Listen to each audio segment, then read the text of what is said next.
Hello everyone, welcome to my channel. I am here to help you today. I know you use this video to fall asleep, so before that, like the video and subscribe to the channel. Also, where are you from and what time are you watching? Now get comfortable and relax. Case 1. The Shafia family fled war and instability, hoping to build a new life in Canada. They were originally from Afghanistan, a country where traditions dictate fate and family honor outweighs personal freedom. On the surface, they appeared to be an ordinary immigrant family, a father who had achieved financial success, 2 wives and 7 children. But behind this image of prosperity lay a harsh reality. Control, fear, and strict discipline became an inseparable part of their lives. Until one day the family found itself at the center of one of the most shocking and tragic crimes in the country's history. Mohammed Shafia was born into a poor Afghan family. His father passed away when he was just 2 years old, leaving his mother to care for the household alone. From a young age, he understood that survival required resilience. Education was a luxury beyond his reach, so he started working early. At first, he helped his mother with household chores, then moved on to repairing appliances. Eventually, he realized there were other ways to make money, by buying and reselling goods at a profit. Mohammed's business quickly expanded. He dealt in electronics, furniture, and automobiles, constantly finding new ways to grow his wealth. Lacking formal education, he relied on his instincts and sharp business sense to seize every opportunity. As his financial situation improved, he decided it was time to start a family. Rona came from a respected and well-off background. Her family valued traditions, but also ensured their daughters received an education. She was raised in a nurturing environment, yet her future was already determined. Like most young women in her social circle, she was expected to marry whomever her parents chose for her. When her parents announced that she would be marrying Mohammed Shafia, she had no say in the matter. She accepted their decision as an obligation. The wedding was a grand affair, held at one of the finest hotels in Kabul, with hundreds of guests in attendance. To the outside world, it was a union between 2 honorable families, but no one asked Rona what she truly wanted. After the wedding, her life changed drastically. She was now expected to obey her husband, manage the household, and fulfill all of his expectations. Years passed, but no children were born into the marriage, and Rona's position in the family became uncertain. In Afghan society, a woman's worth is often tied to her ability to have children. Mohammed grew increasingly frustrated, and rumors about Rona's inability to conceive began spreading among relatives. Over time, his frustration turned into cold indifference, creating a distance between them that only grew wider. After 7 years in a marriage without children, Mohammed made the decision to take a second wife. Tuba was younger, more obedient, and most importantly, able to give him heirs. As soon as she became his wife, she gave birth to their first son, followed by another child. With each passing year, her influence in the household grew, while Rona was pushed further into the background of family life. Mohammed Shafia established strict rules in his household, where everyone was expected to follow his will. No one dared to challenge him, and any disobedience was met with humiliation or physical punishment. He controlled the finances, made decisions for all family members, and demanded absolute respect. The women in the home existed strictly within the boundaries he set. Tuba didn't just support these rules, she reinforced them. She fully embraced the role of the primary wife, completely overshadowing Rona. Her authority in the house became absolute. She managed the children, the finances, and even Rona's fate. Over the years, her treatment of the first wife became even harsher. She isolated her, limiting her interactions with the children, and denying her even the most basic personal freedoms. Hamed, the eldest son, became an enforcer of control over his sisters. From an early age, he was raised in an environment that upheld strict patriarchal traditions, where men were the leaders and women were expected to obey without question. His father instilled in him the belief that it was his duty to watch over his sisters, ensuring they followed the family's rules and reporting any perceived disobedience. The sisters, Zainab, Sahar, and Geethi, lived under constant surveillance. Any attempt to defy their father or Hamed resulted in punishment. They weren't allowed to make friends, leave the house freely, or even choose their own clothing. Mohammed didn't see them as individuals with their own aspirations. He saw them as an extension of the family, expected to uphold his idea of honor. When the family moved to Canada, many assumed this would give the children a chance at a better life, but even a change in country didn't alter the way the household operated. If anything, the control became even more rigid. Muhammad was aware that his children were now in an environment where women had rights, so he tightened his grip to maintain authority.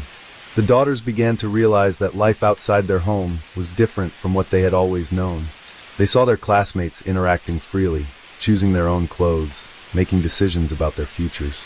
But inside their own home, nothing had changed. Haim became even stricter. He monitored his sisters to ensure they didn't adopt Western habits. He checked their phones, observed their behavior at school, and reported everything to their parents.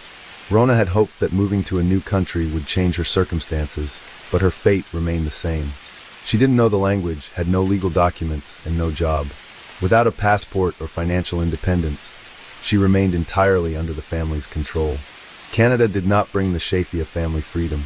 It became a new territory where their old rules still applied. Zainab, the eldest daughter of Muhammad Shafia, was the first to openly defy her family. Despite the strict control imposed on her, she secretly began a relationship with a young man named Ammar. He was older, of Pakistani descent, and most importantly, not someone her father would ever approve of. Their connection started with passing notes, then evolved into email exchanges, and eventually led to secret meetings. Zainab knew how dangerous her actions were. At home, she was constantly watched by Haim, and even at school, she couldn't feel safe. Yet, her love for Ammar made her willing to take the risk.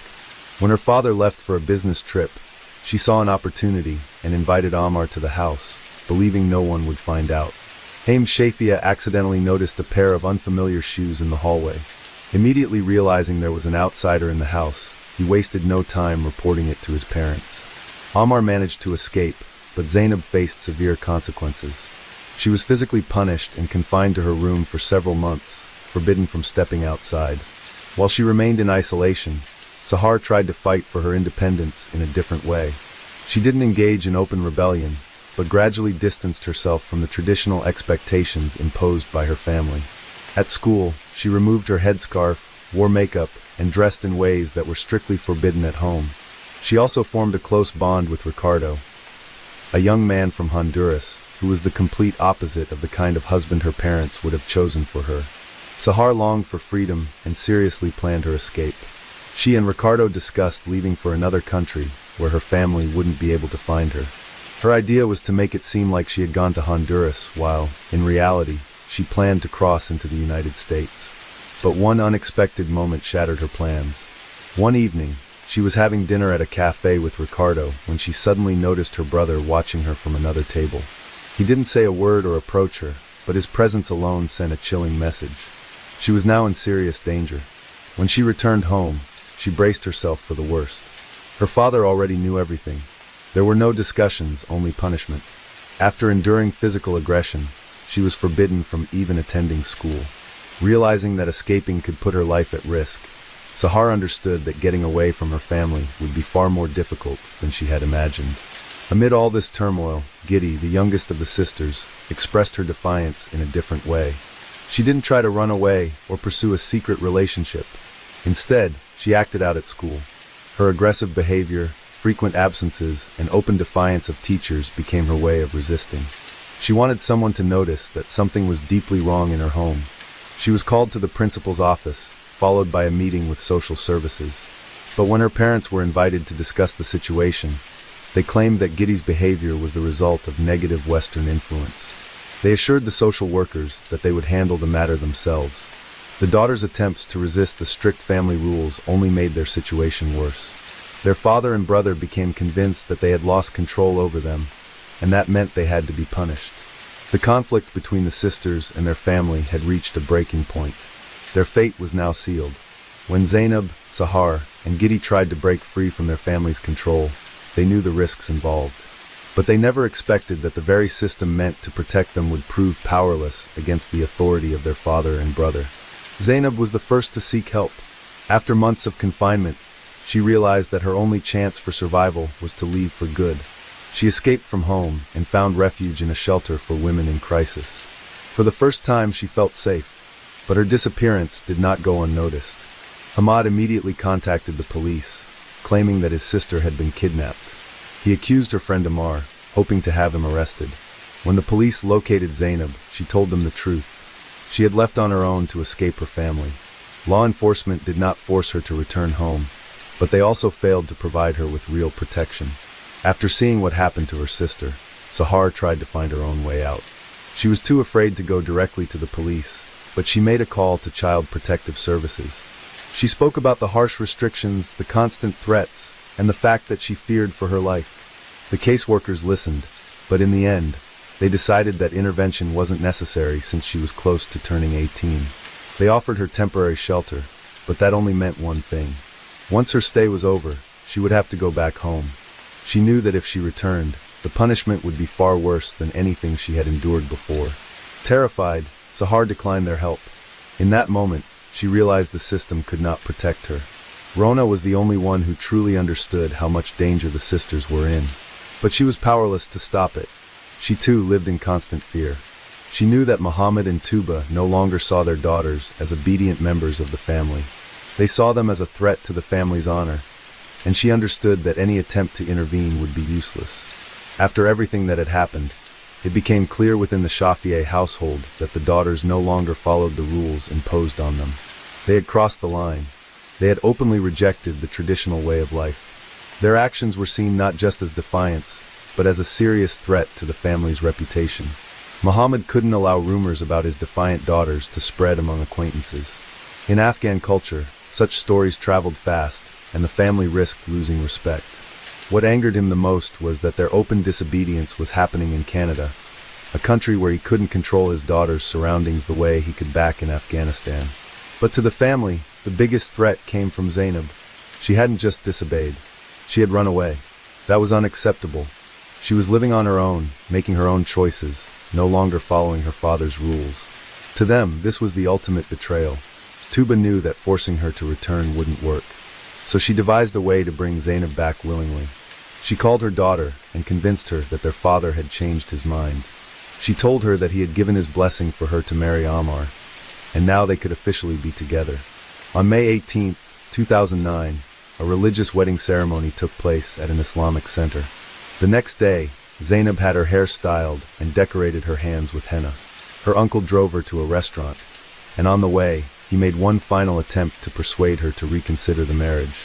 But her response was firm. That freedom, however, was short-lived. None of the groom's family members attended the ceremony. Ironically, they also disapproved of the marriage. Tuba was in tears, overwhelmed with embarrassment. She collapsed, fainting from the humiliation. People poured water on her, trying to revive her. Seeing this, Zainab threw herself into her mother's arms and said, "If you're against the marriage, I'll walk away from him." Zainab requested a divorce, and Ammar agreed. "I can't bring shame to my family," he said. The cleric declared them divorced right there in the restaurant. They had been husband and wife for only 24 hours. After the annulment, Zainab's relationship with Ammar Wahid deteriorated significantly. Under intense pressure from her family, she was forced to cut off all contact with him. The restrictions on her life became even stricter. Her movements were monitored, her interactions controlled. Ammar tried to stay in touch, but her relatives made it impossible.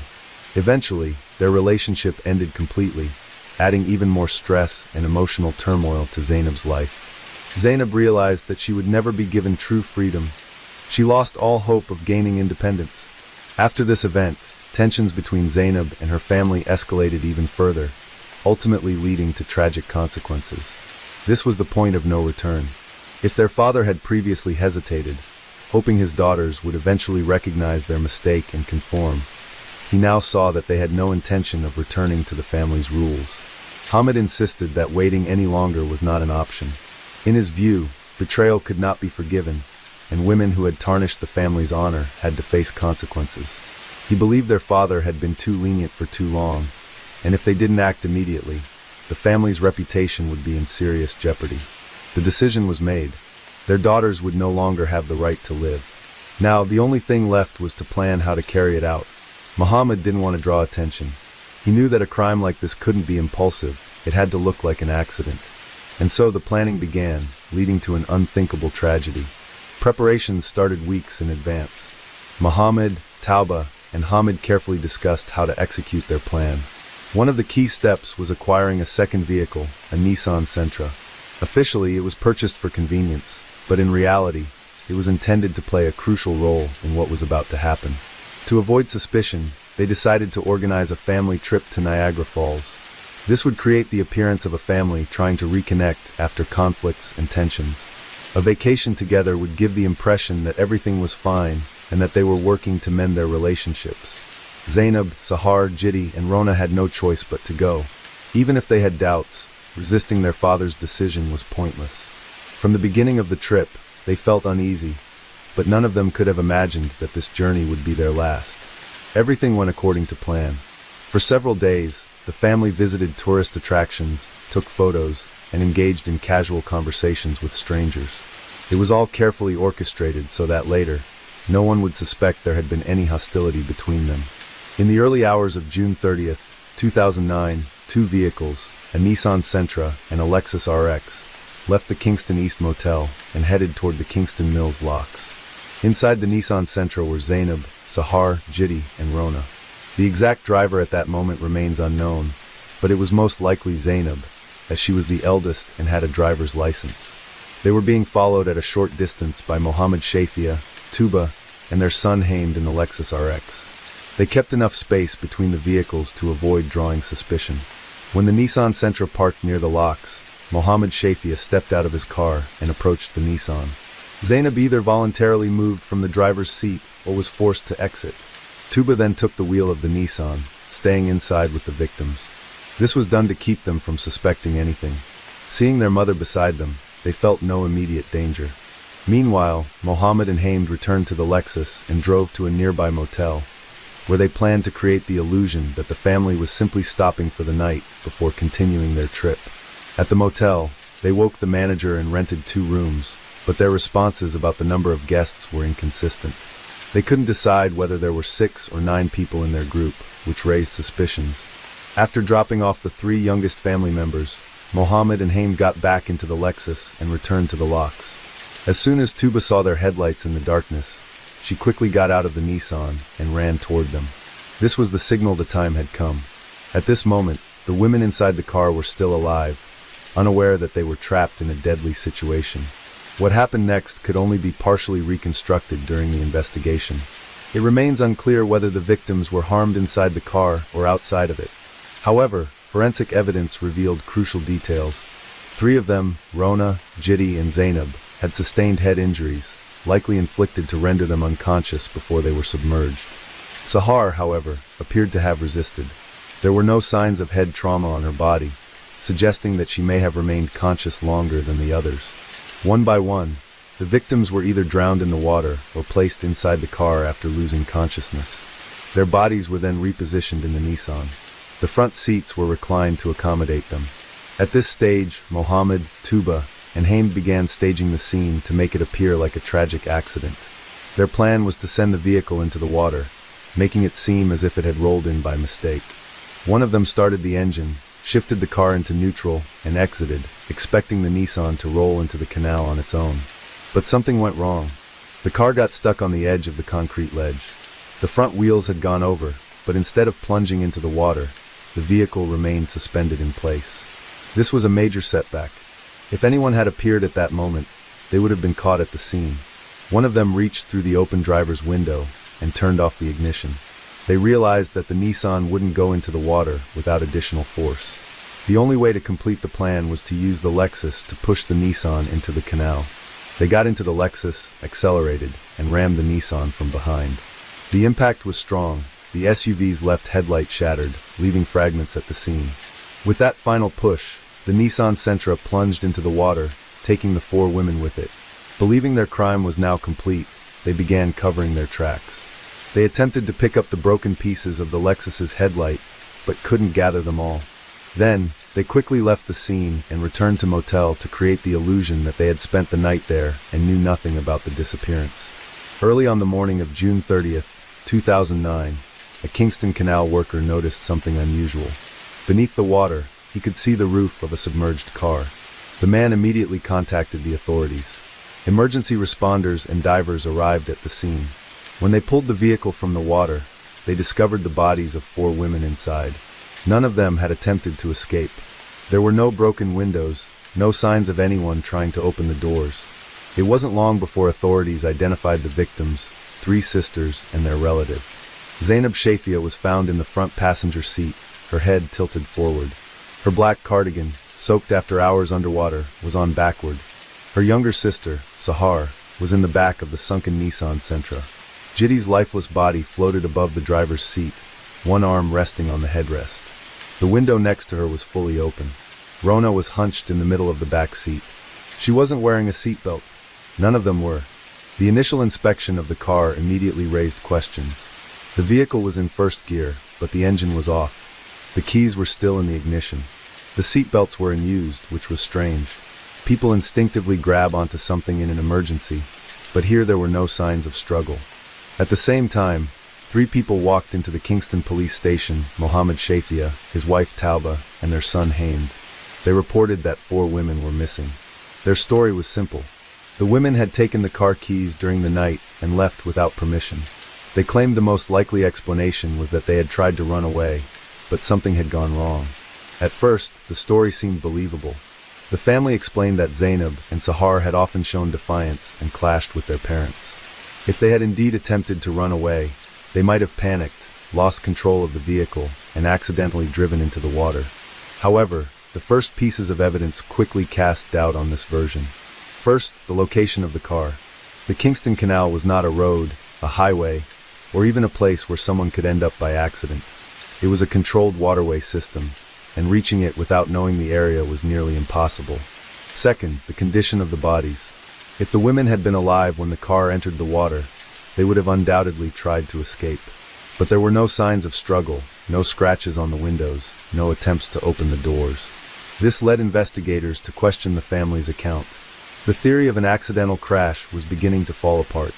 At the same time, detectives started reviewing statements from the staff at the motel where the Shafia family had stayed.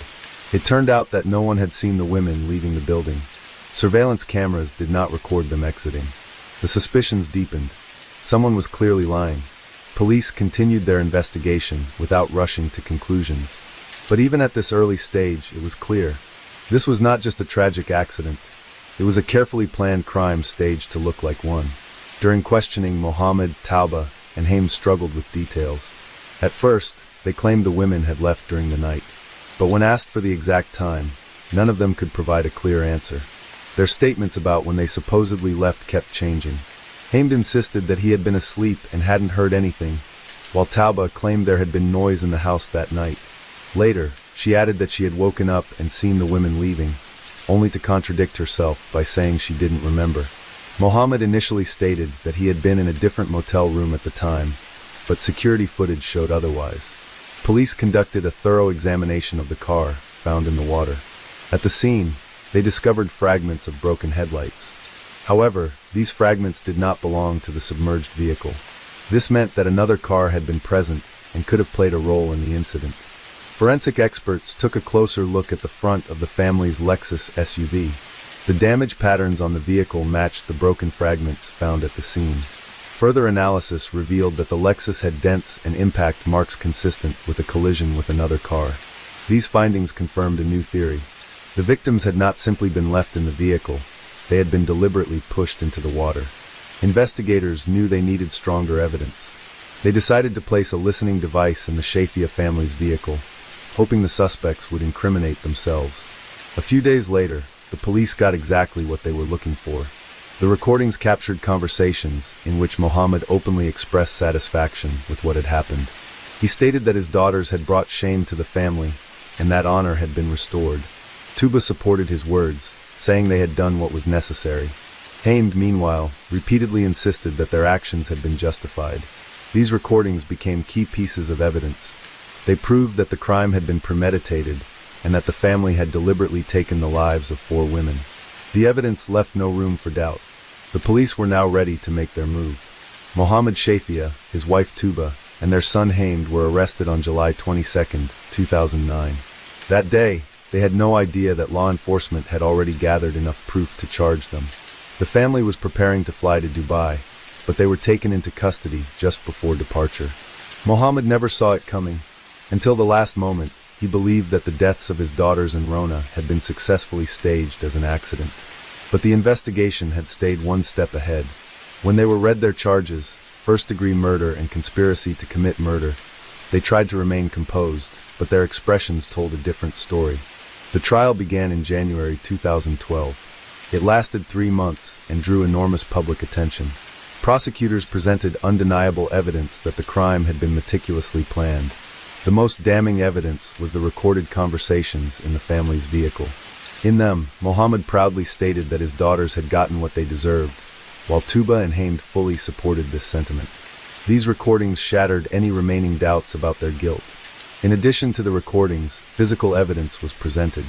Investigators demonstrated that the family's Lexus had damage consistent with a collision involving the Nissan Sentra. Experts confirmed that the SUV had been used to push the victim's car into the water. Witnesses were called to testify, social workers, teachers, and friends of the sisters, who revealed that they had spoken about the harsh treatment they faced from their father and brother. Many knew they lived in fear, but no one could have imagined it would end in such a horrific way. During the trial, Mohammed showed no remorse. He insisted that the court had misinterpreted the situation and continued to claim that his daughters had brought shame to the family. Tuba, who initially portrayed herself as a grieving mother, later changed her strategy and began denying any involvement. Hamd attempted to present himself as a victim of his father's influence, but the recorded conversations completely dismantled his defense. After 15 hours of deliberation, the jury delivered its verdict, guilty. Mohammed, Tuba, and Hamd were sentenced to life in prison with no possibility of parole for 25 years. They appealed, hoping the ruling would be overturned, but the court upheld the conviction. Their crime was classified as an act of so-called honor-based violence, a cold and calculated crime carried out in the name of control and tradition. The family that had once sought to preserve its honor lost everything. Their names became synonymous with cruelty, and the Shafia case remains one of the most horrifying examples of such crimes in Canadian history. After the arrests of Mohammed, Tuba, and Hamd, the remaining Shafia children were left in a difficult situation. As they were still minors, they could not be left without guardianship. Canadian authorities placed them under state protection. Social services took responsibility for their well-being. Their identities and locations were kept confidential to protect them from public scrutiny and potential retaliation from extended relatives. Some family members in Afghanistan attempted to intervene, demanding that the children be returned to their biological relatives, but Canadian law shielded them from such claims. The younger Shafia children were given the opportunity to grow up away from the harmful environment they had known. They changed their names and started new lives, but their past was forever marked by a devastating tragedy. The fact that their parents and brother committed such a crime became a permanent shadow over them, something they could never fully escape. Their current whereabouts remain unknown, but one thing is certain: they were given a chance at a different life, unlike their lost sisters and Rona. Case 2. On the morning of May 25, 2012, 37-year-old Kujo Bonsafo Ajaikoti, an international student from Ghana, went out for a morning jog and never came home. Kujo has spent the last 6 months living with the family of one of his friends, Dr. Anthony Kenyua, a physics lecturer at Morgan State University, and when Kujo failed to return home that evening, the family grew concerned. That concern evolved into outright fear when the family discovered that Kujo's wallet, ID, and phone were still in the basement. Even if Kujo had decided to go out somewhere without telling the family, there was no chance he would have left these items behind. Feeling that something was wrong, the Kenyuas called the police. They had no idea just how wrong things were. Although the police responded immediately to the report and sent detectives over to interview the Kenyua family and search the property, nothing of note was found, apart from a dead fox in a container behind the Kenyua's home. This curious finding will later prove integral in the most sickening way. Eventually, cadaver dogs are brought in to go over the wooded area behind the Kenyua's home, but they find nothing. The only thing of note uncovered is the fact that red pepper flakes have been sprinkled on the ground in the house, specifically in the basement. This is another detail that will prove crucial later. It seemed like the case was rapidly getting cold, but an unexpected discovery was about to change everything. For days after Kujo's disappearance, Jared Kenyua, the youngest boy in the family, was down in the basement when he found something that made his blood run cold. After confronting his older brother Alex about it, Jared told the rest of the family what he'd found, and the police were once again quickly called to the scene. In an interview with detectives, Jared revealed the nightmare he found in the basement. 2 pans for baking, and in between them was a cutting board. So I lifted up the pans, and in it I saw 3 different objects, and they were kind of black with some gravy substance looking at them. And it looked like hands and a head. And as soon as I saw that, I really couldn't distinguish whether it was a face or somebody's face I knew or something. But I looked at it, and I stopped myself. I stopped what I was doing. I went upstairs, and I asked Alex, come down here. And I asked him, what is it? And he said, don't worry about it. Don't worry about it. It's none of your business and all that stuff. And he started avoiding my question. Alongside interviewing Jared, detectives also spoke with Alex about this disturbing and suspicious discovery. As Alex has read his rights, the interview hits a slight snag. Are you willing to talk to me after being advised of your rights? And that's, again, a yes or a no question. Same thing as the one on top. Okay, and then your notes are right there. Oh wait, you've got to read that last one. What this one says is, have I threatened you or forced you in any way to make you talk to me? Yes. Have I really, or yes or no? Yes. Do you think I did threaten you? Because I'm not trying to threaten you. I'm not threatening, but I'm just taking it as a yes. Well, tell me then, because I don't want you to feel that way. So if you feel that way, I want to make sure you know that I'm not threatening you, and I'm not trying to scare you or anything like that.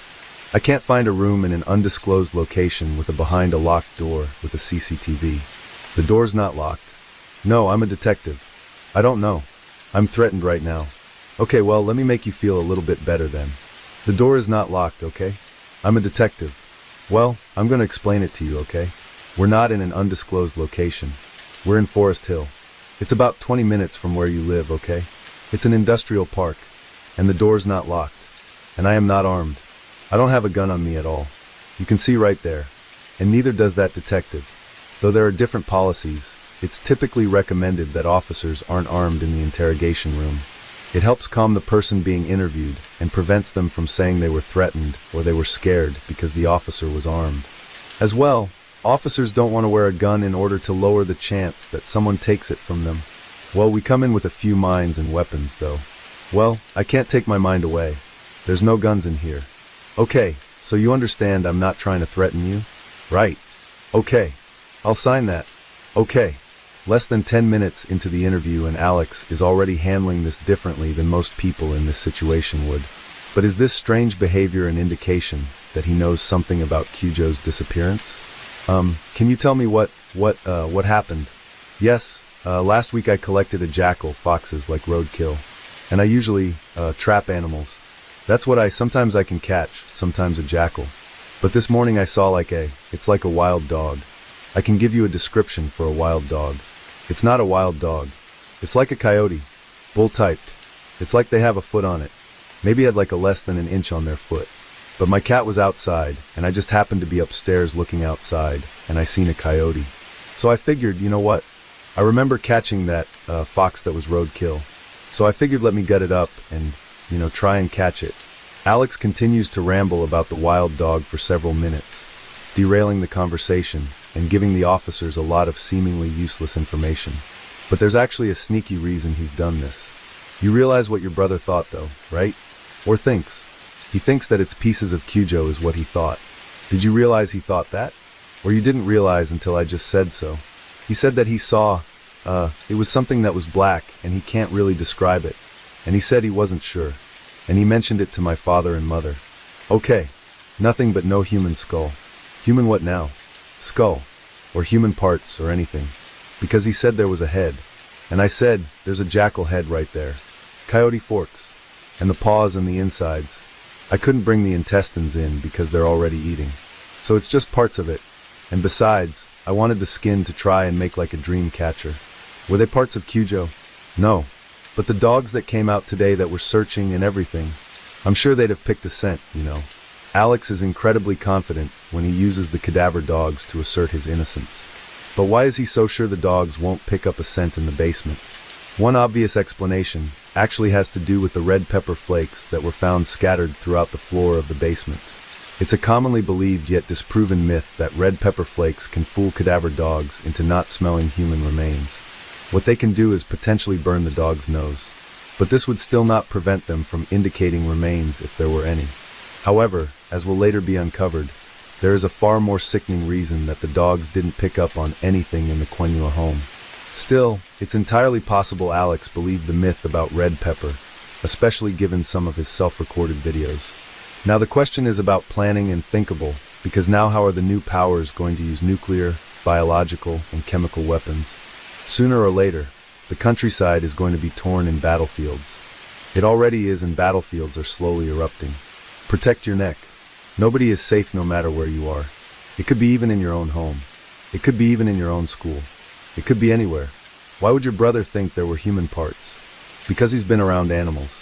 He said you guys used to cut up animals back on the farm or something like that. We've cut up goats not far from here in Ohio. But he seems to think that what he saw tonight were human parts as opposed to animal. Well, I showed him the carcass that I actually had, so he's just confused, you think? Honestly, he's confused. He's very smart. Alex quickly steals a glance at the detectives after saying this, potentially trying to measure their reaction to his self-contradictory response. With Alex adamantly sticking to his story about the cut-up animal parts, detectives decide to switch gears. You know where Kudo's at? After he mentioned his case, because I remember several years ago he had a charge, I think it was something or not. I don't know the details specific. That's the only details. I don't know his case. And he never spoke about it even when he went to immigration. Alex's rambling can also be seen many times throughout his strange and disturbing vlogs. The sun in the sky. The sun is a very powerful energy. The solar flares it can deliver to this planet itself. It can knock out every electronics, every mechanical, electromechanical apparatuses around the world, even in the sky itself. Airplanes will not fly. Cell phone towers knocked out. In an attempt to deal with Alex's knack for rambling, the detectives decide to be direct with him. Alex, did you kill Kudo? No. Did you cut him up? No. Because you're interested to see what, you said you dissect these things surgically, did you? No. I've seen morticians do that. Right. I mean, because you have the curiosity to do it yourself? No. My curiosity, that's not the extent I thought. I've been exposed to body parts that are in the H. I've seen people's brains blown out. I've seen people dead and everything. Whatever. Where is that? My shock memories. On TV, you're saying? Shock memories. On TV? I don't know what you mean. Shock memories as a TV program? Shock memories, yeah. Some of them are on the internet. Sensing that they're not going to get anything useful from Alex, detectives end the interview and conduct a search of the Quinua home, completely unaware of the horror they were about to walk into. In the basement, officers retrieved the charred aluminum roasting pans that had allegedly had human remains in them. Not far from the pans were what appeared to be clippings of short, dark hair that had been wrapped in a paper towel and thrown in a wastebasket. In the laundry room, they find a roasting bag that could usually be used for poultry, scarred by the same charred residue seen on the pan and treated with an oily cleaner. In the room, they also found a camo t-shirt with what appeared to be bloodstains down the front. But this is only the beginning of the disturbing discoveries. Alex's bedroom is locked with a deadbolt and marked with a wooden sign reading, "Either some greater force of terror than death must be devised, or death will not be enough for coercion." Observe the sunlight. The shadows. The shadow. The cold shadow. In Alex's bedroom, officers find the shockumentaries he mentioned, as well as multiple leather whips, a large hunting knife, and 2 machetes. These discoveries are overshadowed by what the officers find next. On the underside of Alex's mattress is a massive bloodstain, one so large that officers immediately theorized that whoever the blood belongs to is almost certainly dead. While they weren't able to find the body parts that Jared claimed to have seen, everything else the officers found in the basement points towards Alex being involved in Kujo's death. Eager to find out the truth behind this mystifying case, detectives sat back down with Alex for another interview. His explanation for the blood is shocking, to say the least. You and I and Chris. Again, we're not here to get a confession from you or anything like that. One of the things that I ask you is I want to learn about you, right? Because let me explain why. There is psychology to that, and I'm going to tell you why. Because, let's say that someone robs a bank, and I find out that this person has a wife that's dying of cancer. Is that the same as a guy that comes in wearing a mask and puts a gun in somebody's head because he wants to get a party out with that one? Are they the same two people? It's a crime. It's a crime. Already, this detective appears to be taking a more strategic approach than the previous detectives, setting the stage for a conversation that will make Alex actually want to confess. One way he does this is by quickly introducing the idea that committing a crime does not make someone evil, and that certain people may commit crimes for reasons that are morally justified. The officer doesn't believe this, but is saying it to try to get Alex to admit to something. Unlike in his last interview, however, the detectives are ready for his rambling. Do you know what forensic science is all about? I don't believe what the TV says too much about it. However, I'm aware that it's a lot of things for science. Do you believe that? Do you actually believe that an X-ray is an indicator to identify other individuals? You can get an X-ray because you have the XY chromosomes, and you can also identify, the GMO seeds from it. You can extract it, so you can tell the difference between the blood of a fox and the blood of a human being? Yes. What do you think the blood of your mattress should be? That's the blood of my period. Your period? Yeah, my woman's period. And what woman would that be? Oh, she doesn't say anymore. She said that the blood that was on the box, the red box, that's the fox blood there. What if I told you that wasn't? What if I told you that that was human blood? I have to show you exactly. Was it dried up, especially? There's a little bit of breath. Either that was fine in there, because I did have the fox there when my father saw me there. He told me to take that stuff out of the box. So he took it out because it was hot enough. So I took it out. So what did she say? It was controlled by the home president. He had a lot of tendency, I wouldn't necessarily say to be profound, but you can speak to every witness or even people, in the park. Well, I'm speaking to you because you know him very well. No, I did not. No, I did not. I knew of him. I did not know him at all. He never shared with me personal information about his life up until he got incarcerated. After that, he started talking to me. He came out, much more like someone different. And sentenced to 18 months in prison.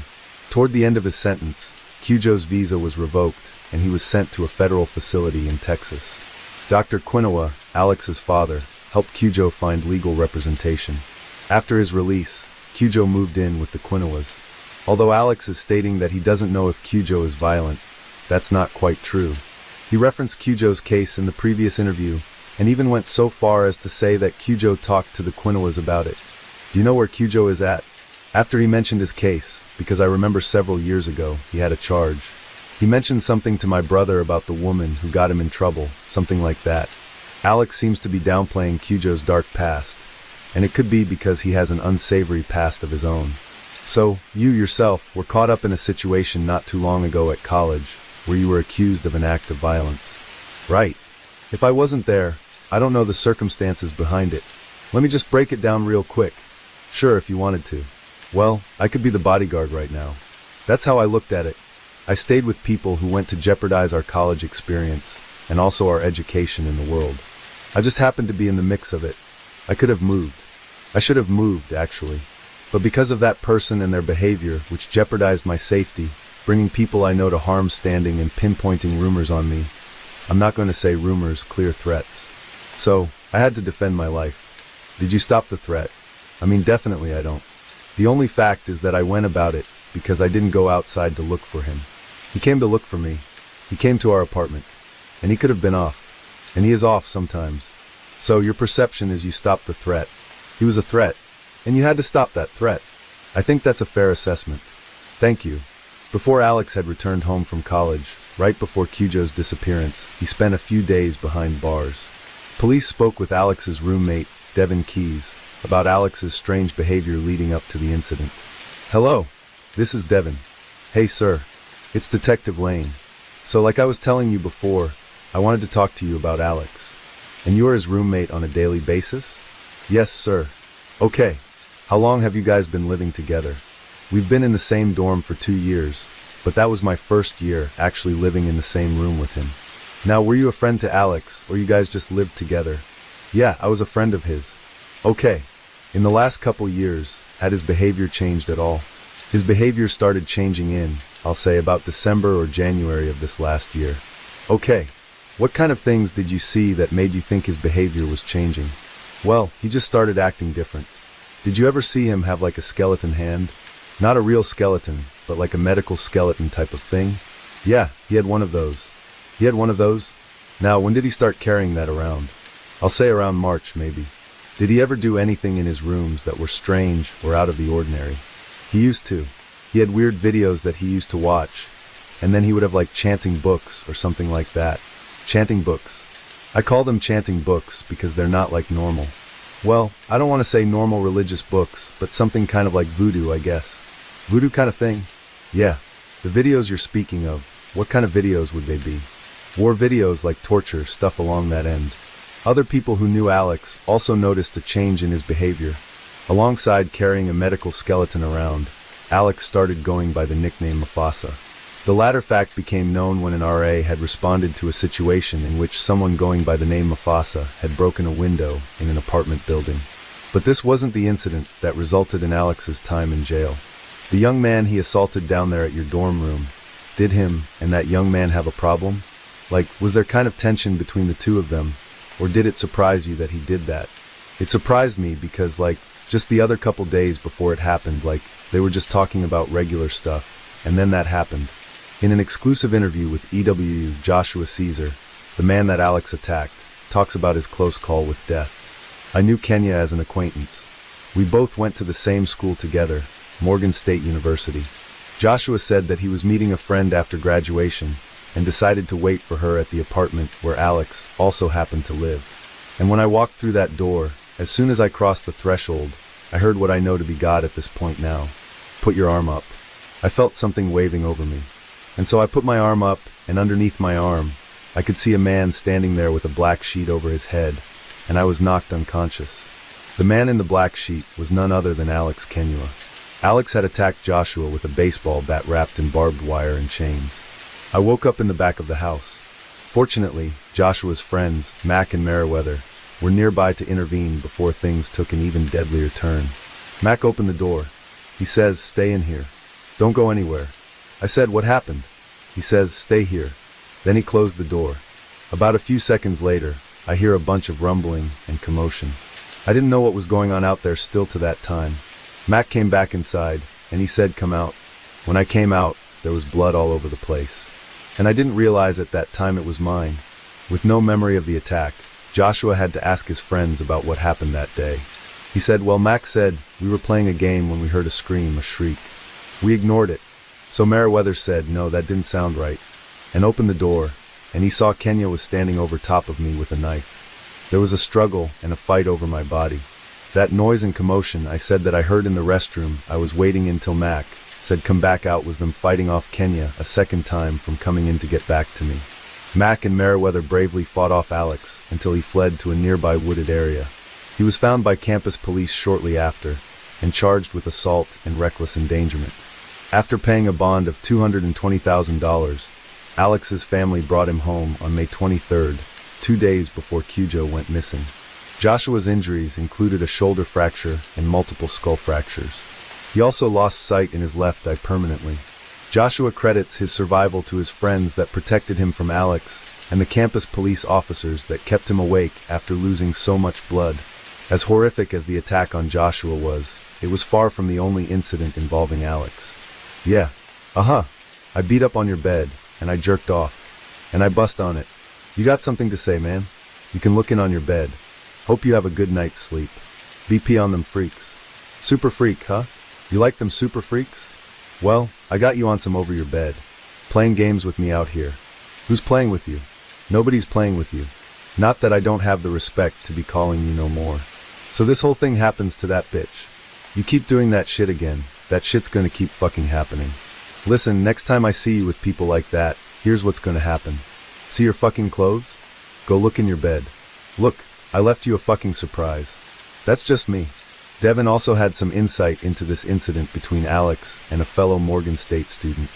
Are you familiar with something when Alex maybe went into somebody's bedroom, did something on their bed? Did you hear that story? Yes, I heard that story. Okay, who told you about that, Alex or somebody else? He told me. And what did he tell you?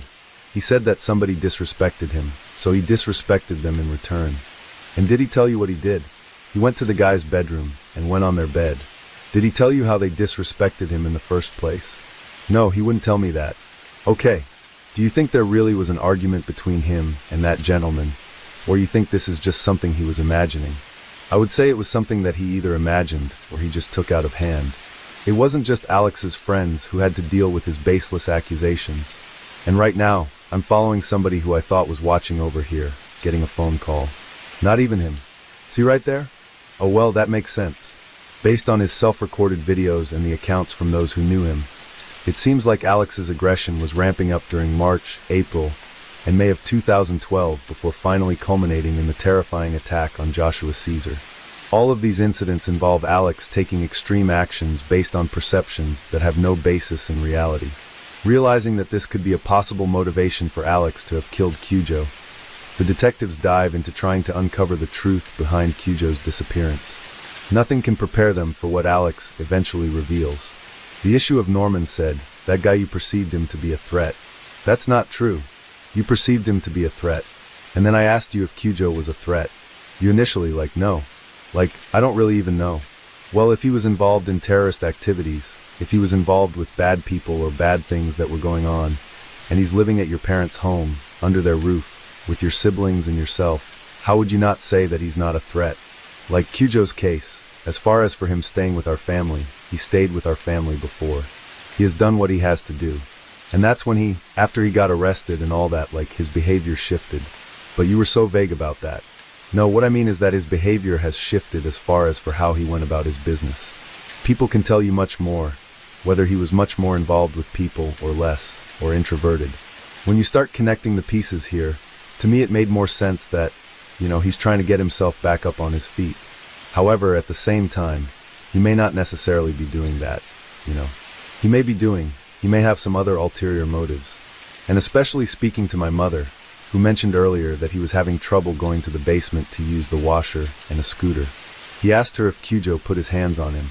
And that's when I knew that something was wrong. And then I just went ahead and just fixed it. I didn't know something, but something had happened. I don't think anything happened. How do you feel about that? I don't feel nothing. It doesn't make you angry? Anger is a good thing too. Anger is something. However, don't get mad, get wise.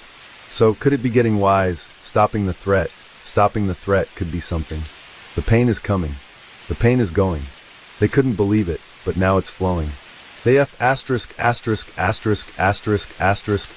saw it. They got their mouths zipped up. Because they know when they up. It's going to get zipped up and thrown across the cut. The cut is sorted. The cut is sorted. Out the body. It's moving down. The mouth is so distorted. Listen, you are responsible for what happened to Cujo, as far as his doctors. Yeah. Why you committed that act, that caused that's what I need to understand. I do know that he has been manipulative and taken advantage of my father's good heart and my family's kindness. You're not going to stand for that. Is that clear? Right. And on top of that, he also gives up signs, like I say, classifiers, which I was hearing. Well, I don't know. I know how he acts and everything, because I have, in my bookshelf, some of the type of books and materials that I read. But with him, he sat directly next to my library, where I have those type of books there. And every time I notice, he would go to them, and he would look at me he would give me a certain look. He would give me a look like, he doesn't want me to find something, he's hiding something. So every time I would come down to his, he would rush to hide something. What is he hiding? What is he doing? Whenever I went to my room, my things were moving around, so he was definitely following me. Morning, please. Tell me what it was that put you at the top when you said, "This is it." I asked him. I asked who he put his hands on. I thought about it. I dreamt about it. So, was this something that you planned, or was it just very early in the night when you came in front of him? I didn't come in front of him. I told him already that, I'm coming. I mean, what did you say? I spoke to him briefly, arranged my Saturday room, made him take all his to work on, put all my stuff there, fixed up everything, and I just asked him some brief questions because he started working on it, all that, trying to work with his muscles and all that. I said, look, I don't fight, especially people who come to my family. I do something else. Tell me how you started it, what you did. I made this confession. So then, how did you kill him? I was after him. Now tell me how to do that, though. So basically I spoke to him. That was it. And then what did you do? After speaking to him, I chained him with a hatchet, chained him with a pipe. I don't know who it's a piece of. I don't know. I just don't know. But it could be anyone's family. My family. I could be where my family went. With this proclamation, Alex has fully admitted that he believes he killed Cujo in order to protect his family. I don't know the truth. So again, you are logical. You are a thought man, right? Who was there when you took his life? Just you and him? Because he can't talk. Just as the detectives start to make progress, things take a turn for the bizarre. I talk to dead people. Right now, I'm not interested in talking to anyone dead. I'm only interested in one person, and that's Alex. That's my only interest. Whether or not Alex genuinely believes that he can somehow communicate with the dead, the phrasing and tone of his retort, as well as the fact that he's bringing this up unprompted in a serious murder investigation, arguably betrays his intent to be defiant. He doesn't want to roll over just yet. Detectives have to, once again, do their best to get him on track. So clearly you perceive Cujo as a threat to your family. There was a point in time where a decision was made by you that this has got to stop. This is going to end right here. There's two things I don't know. Is it something that was a spontaneous because of something that you did, or is it something that you said, this is how I'm going to fix this problem, with a spontaneous? I look at it as this. Cujo, when he started doing the things that he did, started moving from house to house, and I knew that he was silent. And his personality, just based on his character analysis that I was conducting, I was like, something is about to go. And I knew that it was my family. And by then, I just played some music and went to work. I know what you mean by you went to work, but I need you to explain to me how you went to work. You've been able to see that tape recorder. After hours of grueling investigation and interrogations, Alex is finally willing to give up the details of this crime. However, no one was prepared for the depths of his depravity, nor the stomach-churning reality of what happened to Cujo Codier. It seems the officers take Alex outside for a cigarette and continue recording the audio of his disturbing confession. Where did Cujo go? You're not going to find him. Can you tell me? I'll get that right to you. What? Okay, where is he? He's right under your nose. Not at the police station, I hope. No. Okay, where? Well, why is he in my stomach? He's in your what? In your stomach? As startling as this admission is, Alex isn't done with the horrifying reveals. When did that happen? Yesterday. Yesterday? Did. All their body parts, are they? Can you give me an idea where they are? I don't know. You might find them. Did you put some of the rest of the body? What? Is it the rest of the body itself, or did you just cut out some parts of it? Some of it's dissected. That's dissected? Yeah. What charges? What charges am I facing right now? I'm already facing 30 years. So, what charges would I be facing? What charges would you be facing? Well, you're telling me you took his life, yes. Okay, so, I'm asking, and it was rhetorical. I shouldn't have said that. Did you take his life? He's not in existence. Okay, I could have helped him fake his death. Well, obviously, that would be murder charges. You're a smart guy. You know what they're basically going to make. If you can tell me, are there pieces of Pujo within and around here, in or around your house? Excuse me, is that a yes? You're looking for his head? Yes. And his head is taken care of. Is it? Is he? How is it taken care of? Can you tell me any more about that? His head is. Do you have anybody at the house right now? Can you get him on the phone? Sure. Through the phone, Alex guides the officer to his gruesome leftovers. Okay, go to the dining room. Okay, there's a big cabinet, a white cabinet. It has like glass shelves on it. You see the white shelves? Now go to the bottom. Move the box of books over there. At the bottom of the cabinet, move the boxes and open them. Open one of the shelves. Do you see a bag of charcoal? Go ahead and open it. Do you see it? Yeah. What is this inside the bag? What is that? That's what we're looking for. That's the only part. After recovering Cujo's severed hands and head, the officers were set on retrieving the rest of his remains. Alex revealed that he disposed of it in the dumpster of a nearby church, and went so far as to brag that the chances of recovering it were slim to none. However, when officers investigated the dumpster for themselves, they discovered 2 duffel bags inside, infested with maggots. As they tried to remove one of the bags, it tore, and the officers were forced to watch in silent horror as Cujo's torso slid out and hit the pavement. I just wanted to, before we were at the top, Alex was telling me, I'm just gonna put the same report on the table, okay? I'll just shoot it. Alex, if you can, since Tom wasn't sitting here just a second ago, just run through that with what you're telling the other detectives. Alex begins eagerly recounting a story so disgusting and despicable. It far outshines everything the detectives have learned thus far. Alex no longer has anything to hide, and as a consequence, he finally discusses in detail what happened the night he slaughtered Cujo. And it's more horrifying than anyone imagined. It's that night, after everything took place. We didn't argue anything, but I did tell him. I'm not going to speak about anything. A cannibalism, was more so about him being. I asked him if he knows about cannibals, and he said he's a real man. He'd find out. So I asked him, is he ready to die? And he was like, no, he's not ready to die. So I made the angel of death. And then what did you do, Alex? Well, that night, I know you was into gospel. I know you've been in trouble. Play some gospel music. And then, you would smirk at me. Okay, man. I stood over him. Went to work with the arm. Took the axe. And just went to work on his head.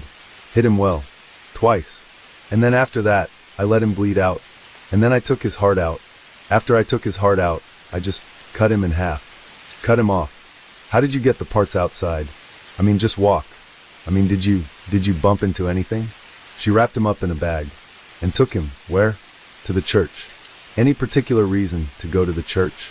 Was there any particular reason that you did that? I had some bother. There was an issue with your brother. Find him. Some things tell me about that. He found what he found. He doesn't know himself. But he's smart enough. Like you are when you're smart. Not that smart, but he doesn't know the circumstances behind it, because sometimes his judgment calls him. He may not have seen because when I'm not around, he's the second, at least say the second in charge. And if he can't recognize it, that's on his own family. What is he going to do? What do you think should happen to you for this? Put me in a scene, it's not. Are you in a scene? No, I'm not. I want to look. The action. That didn't make me look insane. It's what society. But basically what I do is an ancient rite of getting rid of honor. Let's go. And that's the way you look at it. Good job. That's ancient justice. Though Alex may be basking in his crime, he seems lucid and afraid of punishment enough to minimize his own sentence by recommending he be remanded to a psychiatric facility. Even with everything he's revealed so far, Alex still had one last sickening detail to share. And again, I'm just trying to understand. This was totally symbolic on your part. You were cooking his head and hands. You removed his hands from his body so that they could not touch anyone anymore. I guess his head disgusted you, and you wanted to deform the head, cook away the hands, eat some of them, and you ate his heart. That's when he thought that he ate his head. I tasted some of it. It tastes a little bit like the principle of the U.S. West.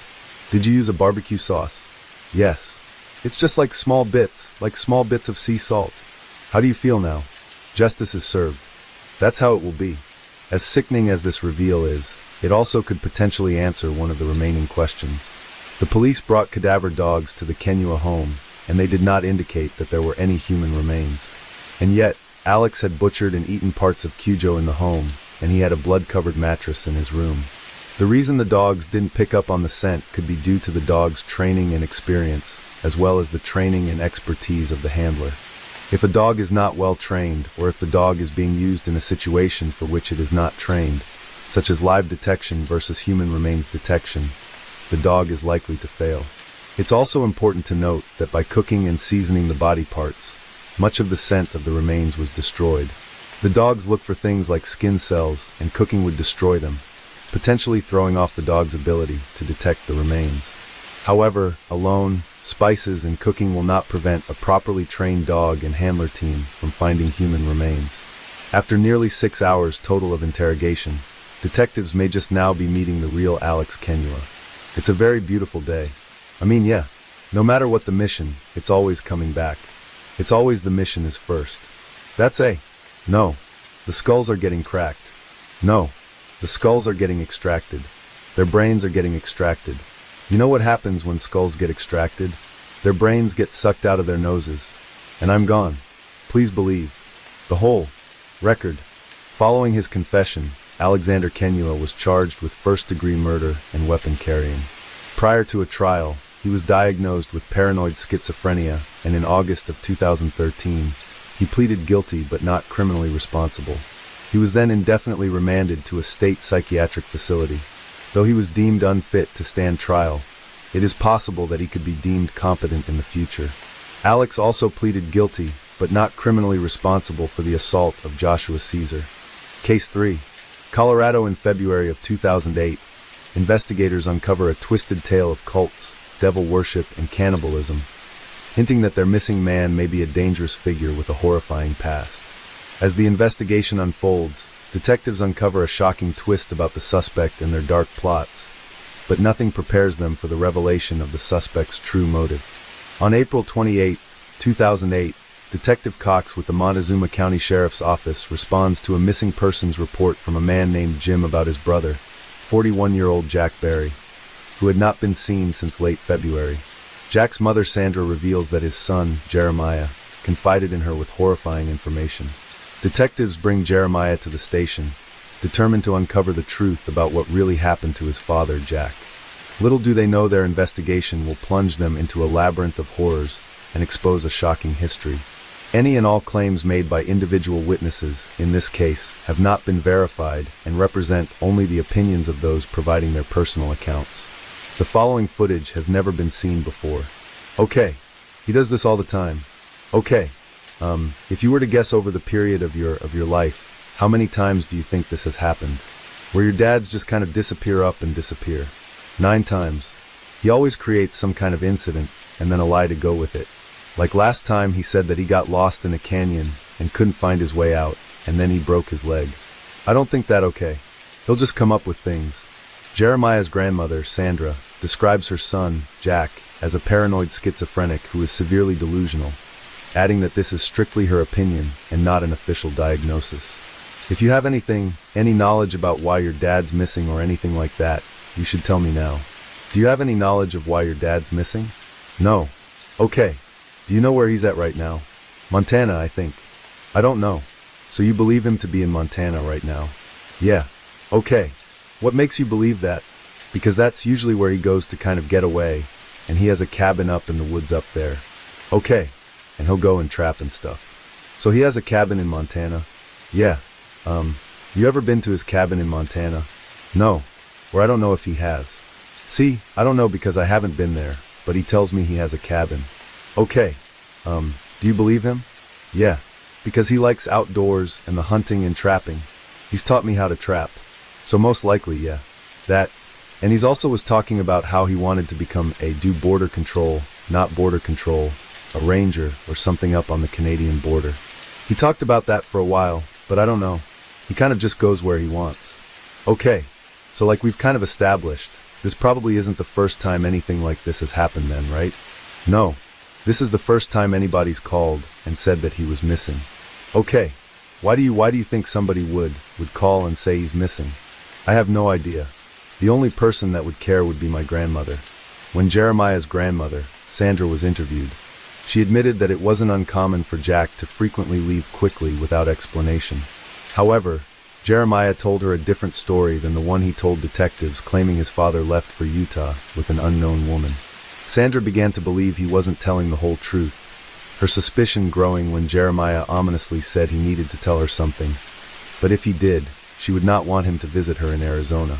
Sandra's statements hinted that Jeremiah knows exactly what happened to Jack, leaving detectives with the challenging job of uncovering the whole truth. Did you know him to have any girlfriends, or is there anybody he would travel with that would come get him?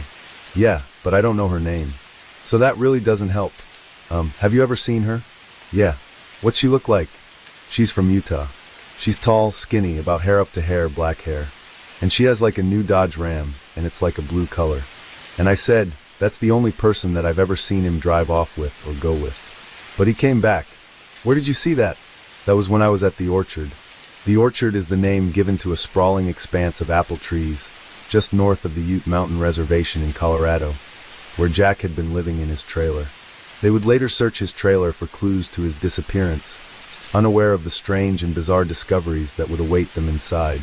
In the meantime, though Jeremiah doesn't know the name of the alleged girlfriend, his sister Rachel does. She identifies her as Joey and shocks investigators with the claim that Jack killed both Joey and her son Brandon. The startling allegation leaves investigators scrambling to locate Joey to confirm her safety. As Jeremiah continues, he suddenly turns the topic into a strange new direction. He was trying to work at the Excelsior plant. He was trying to work there for a while. But then he started thinking that people were going to throw him into the machines and chop him up. Why would he think that? Because he's crazy. When you say crazy, how do you mean? Like he hears voices. God talks to him. What does God say to him? Lots of things. God sometimes tells him to kill people. I don't think he's done it. I hope anyways. And that God says that the government's after him. And so there's wires everywhere. He thinks like everybody's wearing wire. While these behaviors are concerning, they do little to explain where Jack may have gone, forcing the detective to bring the conversation back to his last known whereabouts. You said earlier that you had last seen him in February. When was that in February again? I really don't know. Like when?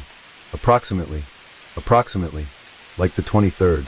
So around the 23rd was the last time you saw him. Yeah. And he was where at? At the orchard. And then he was gonna go check on a job. And then he left, and then he came back. And then I was out with the sheep. And when I got back, he was gone. And I haven't seen him since. So just over the course of one day, you saw him that morning, and then he was gone by that night. And how did you know he was gone? I mean, the fact that he wasn't physically there, did he take things with him or what? No, but he had his, or he took his clothes and stuff. But the dog, he left his dog there. Would that be abnormal for him? Usually he comes back for his dogs. Because usually he has hound dogs, and he'll leave them for a while, and then he comes back. This time he just hasn't come back. But it hasn't been that long. Usually it can be gone 4 months before he'll come and get his dogs. Investigators would soon speak with 55-year-old Elizabeth, the owner of the orchard and a nearby business and residence referred to as the Dog Hotel. According to her statement, Jeremiah lived with her at the Dog Hotel, where they shared a room for approximately 6 months prior to Jack's disappearance. She described Jack as a terrible person and a freeloader. She claimed he butchered her livestock, once roasting them whole over an open fire. Elizabeth recalls one harrowing incident in late 2007 where Jack went off the deep end, threatening to kill his daughter, Rebecca, along with her husband and their children. Officers further note in the report that these violent threats led Elizabeth to consider shooting Jack. Whether she or someone else enacted this dark plan remains to be seen. For now, with Jack still missing, the priority remains locating him as quickly as possible. You know, we're trying to figure out where he's at and why nobody seems to have heard from him for months now. I don't know why he has a girlfriend. So no, I don't spend on that a little bit. I just know he has a girlfriend because that's always where he is making more kids. According to Jeremiah's mother, Rita, Jack has as many as 13 children with his 4 former wives and girlfriends. So the day that you went out to tend the sheep, around February 23rd or so, snowing then, snow on the ground, what? So how did he hoof it out?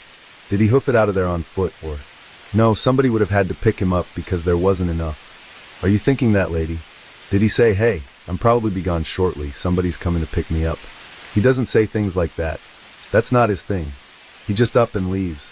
Kind of a spur of the moment thing? Yeah, and it's all of a sudden. God tells him he needs to go somewhere else to do God's work, and he's gone. As detectives begin probing for more information about Jeremiah's relationship with Jack, they'll soon uncover unsettling patterns of behavior that only begin to scratch the surface of a deeply disturbing past. How was your relationship with your dad? We get along. Did you guys argue much or? No, because before that, I didn't really talk to him. I didn't see him for maybe 5 years before that, because I lived with him in Colorado Springs, and then him and my stepmother got a divorce, and she left, and so then I came back with my mother. I wouldn't say we're friends, but we're not enemies, because he's really not a father, because he just kind of comes and goes. So it's kind of like an uncle. So you don't have that fatherly attachment to him? No, I don't think any of us do. Does it hurt your feelings that he's just up and disappeared? Does it make you wonder? No, because I'm used to him doing this. Honestly, this isn't shocking at all. It's like he's always leaving. So it doesn't make you feel bad? No. However, troubling statements from Jeremiah's mother Rita, along with unsettling remarks from Jack's children Rebecca and Josh, would soon point to a far more horrifying reason for their detachment. Had you and your dad ever been, or did you know of your dad getting in fights and arguments with your family here in town? Oh yes. Tell me a little bit about that. He got in a fight with my sister Rebecca because he told her that these Christian people paid her to wear a wire to record him, and then that same day he got in a fight with her, and then when he came back then he threatened to kill. He threatened to kill my mother, my brother Johnny, my sister Rachel, my nephews and my sister Rebecca, and leave me and my brother Josh alive. Did you think he was serious about that? Yes and no. It was more of a bluff. It was like he was just angry that, and because he's crazy, he just goes off and leaves, and that's really when that's when he decided, I think that's when he left. Whether or not he truly left remains to be seen. However, with the disturbing claims given to detectives by Jim and Sandra, the truth may turn out to be far more sinister. When your dad threatened to kill your brothers and sisters in the mountain, how'd that make you feel? Did it make you mad? Of course. I think it would make anybody mad, but it did make me mad, but I didn't think he was going to do it. Let me ask you this in your heart of hearts. Would you believe that your dad would have killed them, or could have killed them? No, I don't think he would have killed them. Maybe my mother, but not the kids. I don't think. Why do you say your mom? My dad hates my mother. My dad cannot stand my mother, but because he says that she's a whore and that none of us are really his kids, but he thinks that I'm his kid and my brother Josh. Jeremiah's mother, brother and sister would each share deeply disturbing allegations in their interviews with investigators. Jeremiah's mother Rita described a gut-wrenching history of violence at the hands of Jack, alleging that he would regularly beat and assault her even while she was pregnant. We've kind of got a picture of who your dad was. Okay, let me ask you this. Did your dad ever abuse you kids? Yeah. Like how? Physically, mentally. He abused almost all of us. Like he would make fun of you and make fun of all of us, and he'd beat the crap out of all of us. Or no, actually, that's not true. He would beat the other kids, but he would beat the crap out of me. You were some of them. Yeah, usually, but that was also because I was the oldest, and he was our only blocker then though, because when he left most of the kids were still a little young. Josh and Rachel would substantiate these claims, adding that Rachel and Jeremiah had each experienced further more appalling forms of violence from Jack. These terrifying allegations are only the beginning as deeper, more chilling secrets from Jack's past continue clawing to the surface. Still, Jack remains missing, and despite the harrowing revelations, none of it points to what may have happened to him. You described your dad several times as crazy as could be. A lot of times that stuff runs in the family. Believe me, I know. Did any of that get over into you? I mean, do you have problems with anything, hearing voices or anything? How about his parents, his mother, his father? Were you one of them? His father was crazy too. According to Sandra, Jack's father, Jack Keisling, also known as Reverend Whitehorse, had a bone-chilling history of violence. She claims he led a devil-worshipping cult in New Mexico near Silver City in 1986. Police did confirm there were unsubstantiated rumors of devil worship in the area in the 1980s, but no specific information regarding Keisling or Reverend Whitehorse was found. The harrowing discoveries made in Jack's trailer at the orchard revealed that perhaps he was equally fascinated with dark energies just like his father. Meanwhile, Jack's shocking history takes a dark and twisted turn as Jeremiah's sudden admission brings horrifying new implications for their missing subject. They thought he was a cannibal too. I'm sorry? They thought he was. No, he was. He was. How do you know this? Because he made me eat people. Who did he make you eat? Tech Mexicans that were illegal. And who killed them? He did. Where was this at? All over the place. Carver Springs, Arizona. At what age were you when that was going on? Before they put me in CPH, so like I can remember from like 6 and onwards. You actually saw him killing these people? Yes, because he thought I should help him. How many would you estimate there were? 13. 13, you're pretty definite about that. Yeah, because I can remember him. Josh, Jeremiah's younger brother, recalled seeing human arms and legs in the refrigerator as a child, elaborating on one horrifying incident in which he discovered a human hand with painted fingernails and a large diamond ring. What he says his dad did with the remains would be enough to ruin anyone's appetite. In Jack's trailer, demonic altars, rotting skulls, and scattered animal bones were discovered. Police would also search the dog hotel where Jeremiah resided. No clues pointed to what may have happened to Jack, but several deeply unsettling discoveries were made. In the bathroom, investigators found a glass jar with a pill bottle suspended in a strange liquid. Within the bottle was a dark substance which emitted an extremely foul odor when opened. The jar was seized by police, though the substance was never identified. Detectives also located several journals belonging to Jeremiah, its pages filled with unusual drawings, hinting that the familial fascination with the occult didn't end with Jack. Jeremiah's haunting desires and a grim sketch would later be found hidden among the pages, leaving investigators speechless. When you say he tried to make you help, how did he try to make you help? If I could cut him up because he was a meat cutter, and he was teaching me how to cut him up so that it would be the most tender, and he would force you to eat him as well. And were all these people Mexicans that were illegals, or was there other people involved too? Men, women, what? Men, women, children, just illegals. According to Rita, Jack would admit to having a vile appetite, and would joke about his fascination with a peculiar type of meat. She also told investigators he became especially paranoid around Mexicans, despite Rita being of Mexican heritage herself. These people, what put y'all to a position to be able to have him be able to kill him and get away with it 13 times? He would be nice, he would always help homeless people. Because he was a meat cutter, he used to sell meat and give meat to different Mexican families. He would go down to Mexico a lot. It's not that hard. You can tell when somebody doesn't have a great heart. Or at least if they came from Mexico, he would take them. How many do you know of intolerance rates? 2. Mexican males involved. Amid the distressing allegations of murder and cannibalism, police desperately search for Joey, Jack's former girlfriend, whom Rita's children claim their father murdered. Fortunately, she's located alive and well in Penrose, Colorado. Joey shared her own bizarre stories about Jack, including his claims of working for the CIA and killing people in Bosnia. Joey even recalled Jack saying he murdered his daughter's boyfriend and disposed of the body. How long ago would that have been, those two guys? 97. Yeah, you would have been how old then? About 9, 10. And did you kill him in the house where you guys lived? Yes, the apartment. And how would he go about that? First, he didn't kill him in the house. Where would he kill him at?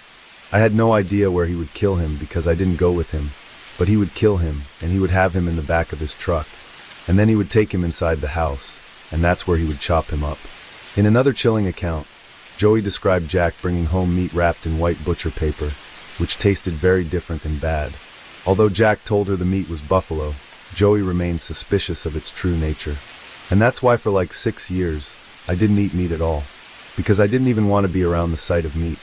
So when you would bring them into the house, they were already deceased. Yeah, well, I mean, it's it's a lot of work too, I would think, to handle a body like that. Where would you store them? How would that work? Well, I would cut them. They would already be chopped up into sections. And then I'd have to go and help him carry it in. So you'd help him bring it into the house? Yeah. And then what would he do? Chop them up and put them in the freezer. And is that what you guys used to sustain yourselves off of? No, my mom wasn't around, yes. Despite the troubling testimonies of violence, murder, cult activity, and cannibalism, none of what they've heard so far explains or provides any clues why Jack suddenly vanished without a trace or where he may be. However, the detectives appear to have their own theory, but their subtle hints will not go unnoticed by Jeremiah. As you can see, I'm kind of old, but I've worked quite a few missing person cases. And most of them, the people turn up somewhere later on just fine. But a couple of occasions they weren't fine. Some bad things had happened to them. Okay, they were dead. And I have no knowledge that this is the case here, but I'm going to give you a hypothetical situation. If your dad's missing and somebody did kill him, what kind of punishment do you think that person should get? I don't know how to answer that question. What do you think would be fair punishment for someone that killed your dad? Might as well be what he did to them. So what would make it okay? It wouldn't make it okay, but do you think that if someone went out and intentionally killed him, they should deserve a second chance? No. Yeah, I don't know. I don't see anybody killing him with that. Okay, if somebody was to kill him, yeah, I think they deserve a second chance. Let me ask you this. From everything I've heard so far, your dad wasn't a big part of your life, kind of left your mom, all your brothers and sisters kind of on your own, trying to fend for yourselves. Be honest with me. Did you ever think deep down somewhere, you know what, I'd just like to give him what he deserves? I think everybody thinks that at one time or another. About your father, or about their own fathers. About people in general. About my father? Yeah, about that. But would I act upon it? No. As detectives circle back to an earlier admission by Jeremiah, he begins to suspect that there may be a reason for their targeted questions. Like Detective Ellis here, I've done this for a long time. Here's been my experience. If you got a guy kind of like your dad, in and out, here and there, kind of sporadic through your life, and he's abusing his kids physically and mentally, probably abusing them in other ways too. Did that go on in your household? You guys think I did? Well, he has this twitching thing to the eye. I have a twitching thing all over my face. That was not just that. And then you said my grandmother. Yes. What makes you think that that would make us think that you were doing it though? Just those few things. No, just because the questions that you've been asking are interesting questions. Well, that's because they send us to school to teach. Teach us how to ask these interesting questions. But that doesn't necessarily mean that we're thinking one way or the other just at this point. If there's something that you need to tell us, or you want to tell us like that, we'd sure be glad to hear it. But there's nothing I would like to tell you. What Jeremiah has yet to realize is the detectives are aware of much more than they're letting on. When Jim first contacted detectives about his missing brother, his suspicion that Jeremiah was involved in Jack's disappearance was not simply based on a hunch, but on a horrifying confession by Jeremiah that would soon transform this missing persons case into a full-blown nightmare. If there's something you know about this, now's the time to tell us because, if there's something that's happened, we can work through that. So that's why he's asking you right up front, because you're not dumb. You can see. Yeah, I wouldn't be suspect. I'm one of the last people to see it. So it's just the energy you're putting off is making me feel like at first it didn't. Actually, at first it kind of did, but towards the end, or here's what I'm trying to figure out is what happened to that. If it ends up him just wandering off somewhere with somebody, so be it. Most likely, if it's more than that, I'm gonna find that out too, because here's the deal with things like this. Whether it was just him wandering off or whether it was something else. We'll find out. Our investigation will not end until we know the answer about where he's at. The detectives leave the room to discuss everything Jeremiah has told them so far. When they return, their attitude toward Jeremiah takes a noticeable turn. Okay, at this point, I believe that, more about what happened to your dad than what you're telling me right now. Okay, and what you've told us up to this point. A couple of the things I want to clarify with you is this. When we were at your house, I asked you when was the last time you saw your dad. Okay, and you told me on February 19th. Now it's the 23rd. Okay, when was the last time, Jeremiah, that you saw your dad? You're asking somebody who doesn't keep track of dates and time. Let's go with the 20th. Okay, Jeremiah, do you have any knowledge about what happened to your dad? No, I don't. Okay, why would somebody say that you did? Who said this? According to reports, his grandmother, Sandra, was reluctant to believe Jeremiah's admission, as he had a history of being dishonest. But when he asked her if she wanted Jack's wallet, later discovered in Jeremiah's backpack, the possibility he was telling the truth became frighteningly real. With pressure mounting on Jeremiah, the detective finally forces him to confront what really happened to his father. Here's what I think. I think that your dad abused you and your siblings for a long, long time. Okay, I think that you were mad, and I think you were angry. And I think that he put you in a situation where you had to make a life and death decision. Is that what did my grandmother say? Why would your grandma say anything? Because what did you tell your grandma? Yes, he did. Okay, here's where we're at. Did he put you in a situation like that where you had to make a decision? Yes. And what was the ultimate result of that? What do you guys think? What do we think, Jeremiah? Death. Are you saying you killed your dad? Yes. How did you kill your dad, Jeremiah? I shot him. Where'd you shoot him at? In the head. Where at? At what location? Out in the woods. Jeremiah's startling confession is only the beginning of the nightmare, as his jaw-dropping motivations for pulling the trigger, as well as what he did with his father's body, have yet to be revealed. Where was the gun, or how did that come into play? He had the gun. Okay, how'd you get that from him? He went down and he put his stuff down. He went to go to the bathroom, and I went and I grabbed it from his jacket pocket. So it was a pistol? Okay, did you shoot him in the back of the head? Yeah. And then what happened? He gets in the forehead earlier. Was it the back of the head? No, it was the back of the head. The back of the head. Yeah. While it's possible that Jeremiah simply misspoke, this isn't the only odd thing about his confession. According to his grandmother Sandra, Jeremiah confessed to shooting his father with a rifle, not a pistol, and that the shot was aimed at his father's forehead, not in the back. Can you describe what happened after that? I know it was kind of tough, but we kind of need these details as well. Like what? Where did you put the gun? Where's the gun at now? Where is he at? Things like that. The gun I threw to that river. To which river? The river in Duluth. Durango? Where were you at when you threw the gun in the river? I don't know. It's a park. Jeremiah's journals recovered from the Dog Hotel contained a detailed sketch that appeared to be a dismembered body. Several pages also reveal sketches of satanic drawings.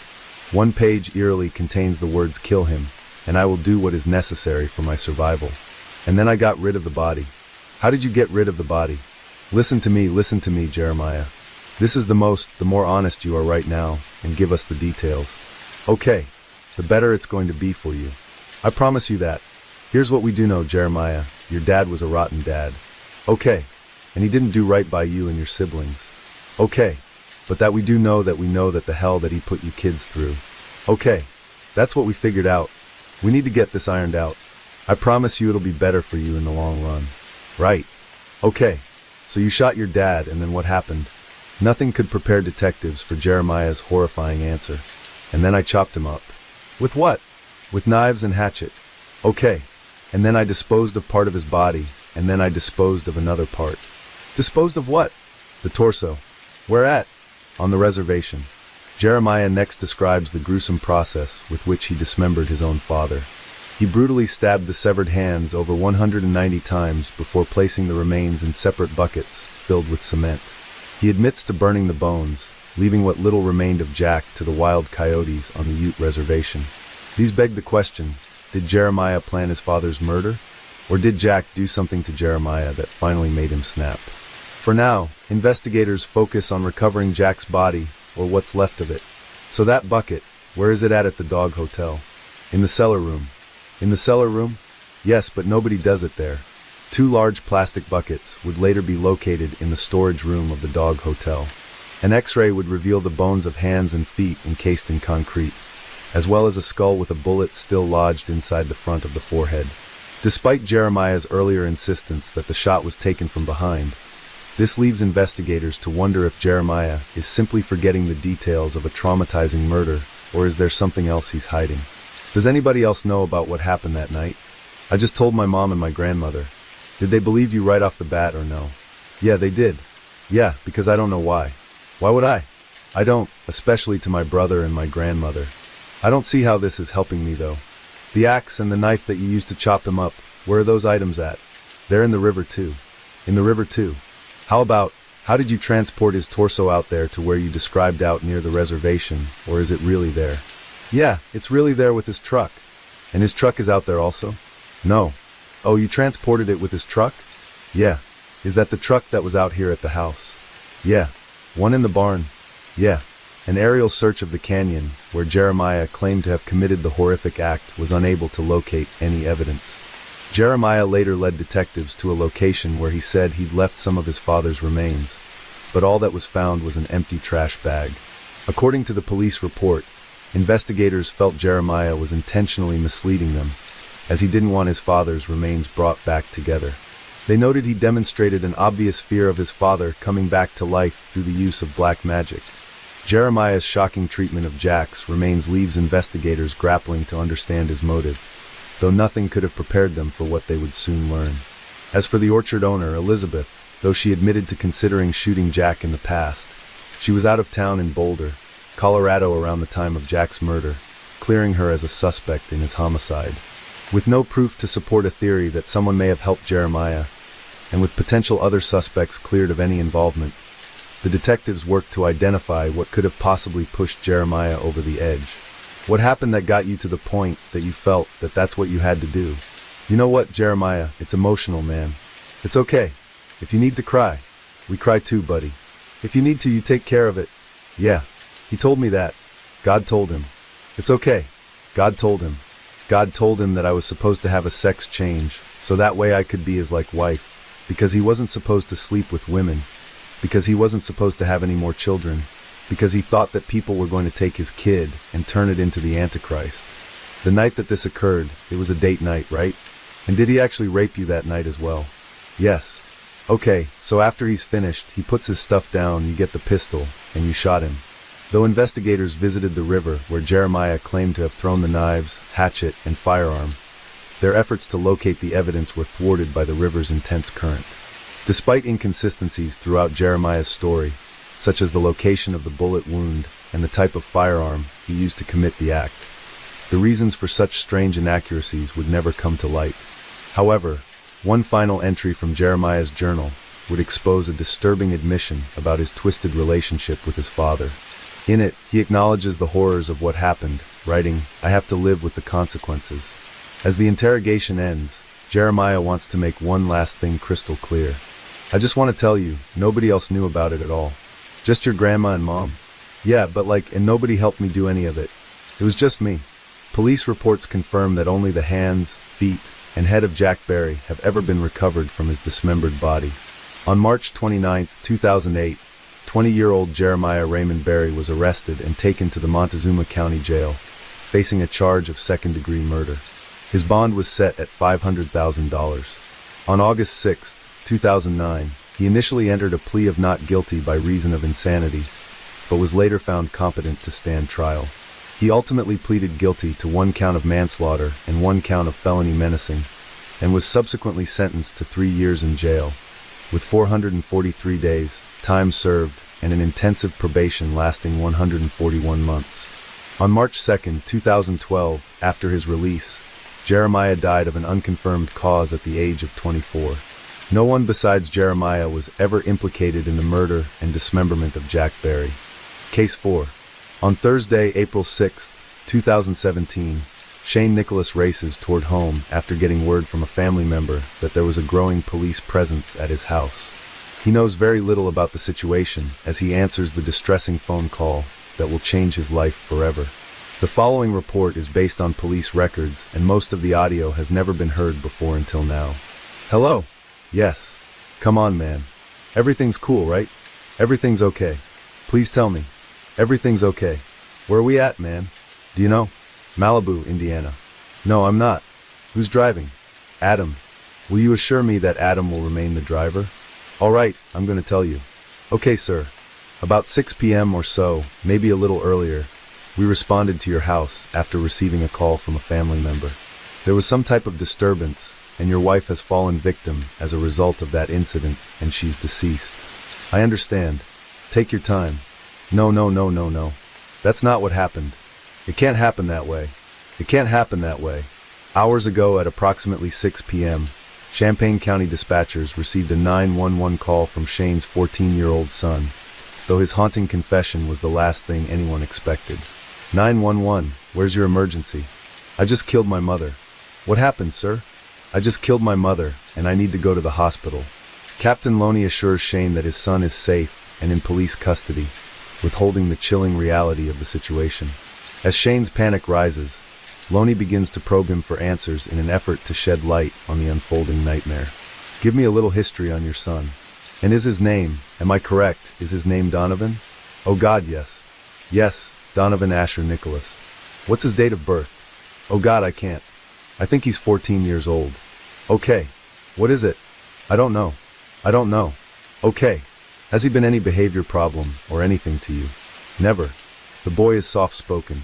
He's a genius. He's very, very smart. He's non-computational. Okay. He's never done anything. I didn't want to kill her.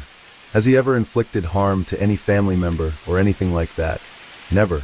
No harm to anyone. Never. None. Does he have friends and things of that nature? No. No, he does not. Okay. Let me ask you something. Have you ever heard of someone by the name of Jeff? Jeff. Yeah. No. Okay. No Jeff. Anybody like Jeff? Anybody that sounds like Jeff?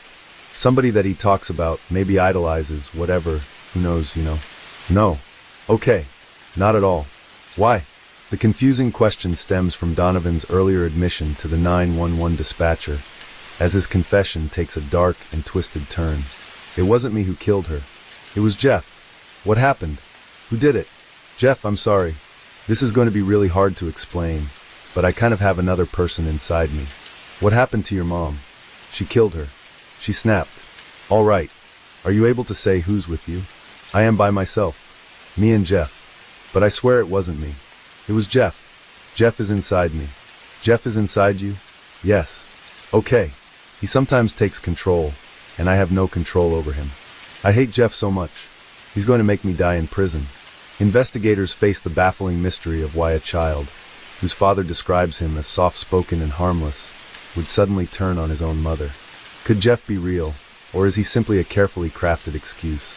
With many questions lingering, officers arrive at a scene straight from a nightmare. Donovan sits leaning against a wall in the kitchen, his white shirt drenched in blood. There are clear signs of a struggle, with large amounts of blood spattered across the walls, floors, and appliances. When asked if anyone else is inside the home, Donovan chillingly replies, "Nobody that's alive." While some officers speak with Donovan, others begin their search for the victim, unaware of the horror that awaits them upstairs. Why did Jeff want to kill your mom? It's just the way he is. Has Jeff ever hurt anybody before? No, this is the first time.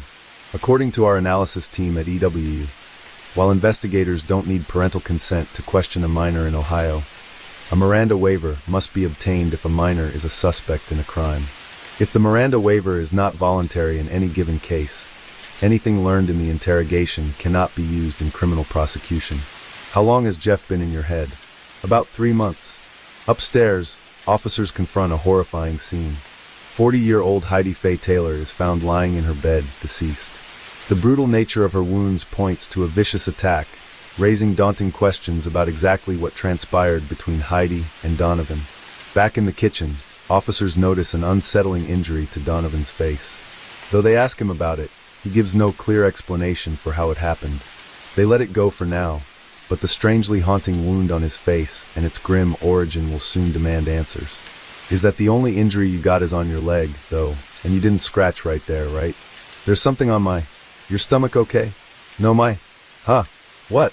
I can't talk right now. Okay. There's something on my... On your lip. Yeah, so.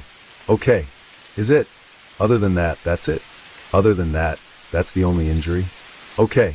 We're gonna lift you up and take you out to the squad, okay? Okay. Can you walk? No. Okay, take a look. You want to lift him up, or you want to throw him on this chair and pull him out? It don't matter to me. Donovan is carried outside in handcuffs to the waiting paramedics, who strap him to a gurney and provide first aid to his injured leg. The medical team noted that Donovan continued to blame the attack on his alternate personality, Jeff, adding that he doesn't know why Jeff did this, and more chillingly, he doesn't know why Heidi didn't stay down. Investigators will soon interrogate Donovan at the hospital, but first, a nurse has questions of her own. Am I going to be safe in here in the room with you? Are you going to hurt yourself? Are you going to hurt yourself? Can you tell me what's happening? Do you want to write somewhere on it? I have never been died. I've never been died. I've never been died. Basically, the easiest way I can say it is multiple personality, but I really can't explain it, because multiple personality, like, I'm usually not aware. They can just talk to you, but I don't know what's called when they take control of you. I have always believed there's a good side in a person and a bad side in a person. What did your bad side tell you today? That he was going to kill her. Her next question is followed by a startling revelation from Donovan, who clarifies that the victim is his stepmother. The other person that you hurt, was it a family member, or who was it? It was my mother. Your mother, okay. Well, my stepmother. Stepmother, okay. I don't know where my stepmother is. Did she go to a different hospital? No, she's gone. Officers photograph Donovan's wounds and blood-stained clothing before reading his Miranda rights. Afterward, they begin diving into the harrowing mystery of the day's events and what may have triggered his sudden, violent outburst. Anything happened today at school? No. Did you have a bad day today or anything, or how was school? Investigators would later ask a similar question to his classmate and best friend Tatum, seemingly in an attempt to uncover any clues or warning signs that may have hinted at what was to come. Have you noticed any changes in Donovan's behavior recently? No, actually. If anything, he seemed a little bit happier, like at school. However, while Donovan was in the library the morning of the killing, another student named Jake approached his table after being aggravated by a fellow classmate.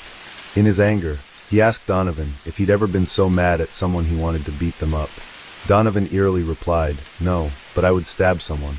The student shrugged it off as a joke, unaware of the brutal acts that would take place later that evening. So, other than what you told me about him so far, were there any other emotional problems that you saw or anything else going on that we need to know about? Nothing at all. Okay. However, a chilling journal entry begins to hint at a darkness growing within Donovan. In it, he describes his dream utopia in which all emotions are eradicated. He makes an exception for love, cryptically stating, "Some people kill for love." But what did Donovan kill for? Shockingly, the journal isn't the only clue that something sinister was brewing. His English teacher would later discover a letter he wrote to him just before leaving school the day of Heidi's killing. However, its discovery would come far too late. For now, investigators focus on what happened when Donovan returned home. All right, so tell me about coming home from school. What did you do after you came home from school? I took a nap. I took a nap. You took a nap. So, you got home at 3, you took a nap. How long did you sleep? I'm going to say about a half an hour. It was supposed to be for a half hour. So you took a nap. What did you say it was supposed to be for a half hour? Who told you it was supposed to be a half hour? My stepmom. Okay. First, I asked if it could be a half hour. She said, yeah, but I kind of overstepped it. Then what happened? I woke up. I started cleaning my room. Then I kind of think Jeff wanted to come home. And then who? Jeff wanted to come home. Did you ever tell Dad or stepmom about Jeff? No. Why not? Because I was afraid that he wouldn't leave me. Okay. I didn't think I was doing it for attention. Did you tell anybody else about Jeff? I told the press. I told two. Who's the two people? After reassurance from the officer that he just wants to ask them questions, he reluctantly gives him two names. Her name's Tatum, and my close person friend of mine is my girlfriend. Who's that? Madison. Madison? Yes. The thing is, she's an immigrant. She's what? She's an immigrant, too. She didn't go to school out there? Where does she live? West Coast. So how did you tell her? On my phone. Yeah. I have no idea. How do you know her? Well, kind of embarrassing. But like, you mean via Facebook? Or on my... Oh, okay. Tatum would later share with officers her personal thoughts about the mysterious Jeff. When she's asked what Donovan's behavior is like when the alternate personality takes over, her reply raises more questions than answers. I don't know what he does when it happens. I've never been there when it has. I've only known him as Donovan. Do you believe he had a split personality? Or do you think this was just a fantasy thing for him? To get attention? Something like that. I don't think it was for attention. Like, I believe that it probably could have happened. Though she claims to have never witnessed this alternate persona for herself, bone-chilling evidence would contradict these claims. In a text exchange later uncovered between Tatum and Donovan, he acts as Jeff, calling himself the devil's child and anything but holy. He also makes disturbing requests for the courage to stab someone 67 times, and tells Tatum he's a lot different than Donovan, who would never kill anyone. For now, Jeff remains an enigma, with investigators unaware of how deeply disturbing the truth of his identity will reveal itself to be. Meanwhile, Donovan continues to elaborate on what happened next. So, you clean your room, and you say Jeff wants to come out. Can you describe Jeff to me? And how does Jeff act? He's homicidal. Well, yeah, obviously. But like, he laughs about things that he did today. And he's super fidgety. He always puts pens or twirls them through or something. So, can you tell me about what happened at home after you cleaned your room? What did you do then? He came out. He was tired of being in me. And he said, I'm going to come out. And usually I don't let him. And I try to not. And I try to stop him. But I was like, no harm's going to get me. And I was fine. Donovan then explains that once Jeff emerged, he changed clothes, dressed in a plain white t-shirt and black jeans. Why those clothes? Because it's his favorite outfit. It's a what? Because it's his favorite outfit. You talking about your favorite outfit? His. You mean Jeff? Mine I decorated white. White exterior. So changed clothes. And then what happened? He kind of left. And he curled his stupid smile on his face. Just a little bit. Boy, I thought he was going to kill me. Donovan indicates that he intentionally grabbed a knife and then grabbed the lancet to complete the cuts on his mouth. Both acts demonstrate a level of preparation and forethought. Donovan's cuts, extending from each side of his mouth toward his ears, created what officers grimly described as an exaggerated smile. This chilling explanation for doing this to himself would later leave investigators stunned. Disturbingly, Tatum suggests that Donovan may have been sharing these frightening ideas with someone else. I really don't know of any problems, for him at home, but he didn't have anyone else, really to talk to. There was this girl. All I know is that her first name was Madison, and that they used to talk, and they met over, the internet, an app. They had never met each other in person. And he used to talk to her. I feel like they maybe just, fed off each other. Investigators begin attempting to search for Madison, and quickly locate her Facebook account online. Though her profile is private, they're able to view photographs attached to the account. What they see as they navigate her gallery is nothing short of a nightmare. The disturbing images leaving them questioning the true horrific nature of Jeff. So, you have the injury to your face that you used the knife and the lancet for. Then what did you do? I was waiting for my mom to come downstairs. When we're talking about mom, you keep referring to mom. We're talking about Haley. Okay. Okay. So it's very confusing. Because when I say me, I could even mean me or Jeff, but okay. At this time period, I mean Jeff, but I say me because it's my physical being. Okay. But it was he who acted as super control. With that settled, Donovan continues to detail the harrowing account and the shocking moments that led to the brutal attack. You're downstairs. Yeah. You waited for her to come downstairs, so she's upstairs? She was upstairs, but she was taking too long, so I called her downstairs. What did you say to call her down? I said, Mom, can you come down here for a second? God, I'm nervous about this. So she came downstairs? What happened then? Well, it would be helpful. That way, we know what happened to her. I think you kind of owe your stepmom, a little bit of telling her what happened. Otherwise, nobody's going to know what happened to her. You know what I mean? I think you personally care about your stepmom. Maybe Jeff doesn't care about your stepmom, but I think you do. What happened when she came downstairs? Where was the door? The door was in the living room. It's the right side door that has the glass. Anyways, when she came by, I kind of had like a panic attack because Jeff was making me do it. So what happened after that? You said she came by. What happened after she came by? And I'm glad that he did this, but he hugged her. He did. And then after he hugged her, Mom was like, why did you put your face? So what happened then? He begins. Stop. In later interviews, Heidi's closest friend Angie and her daughter Ashley open up about Donovan, who they've known since he was just 2 years old.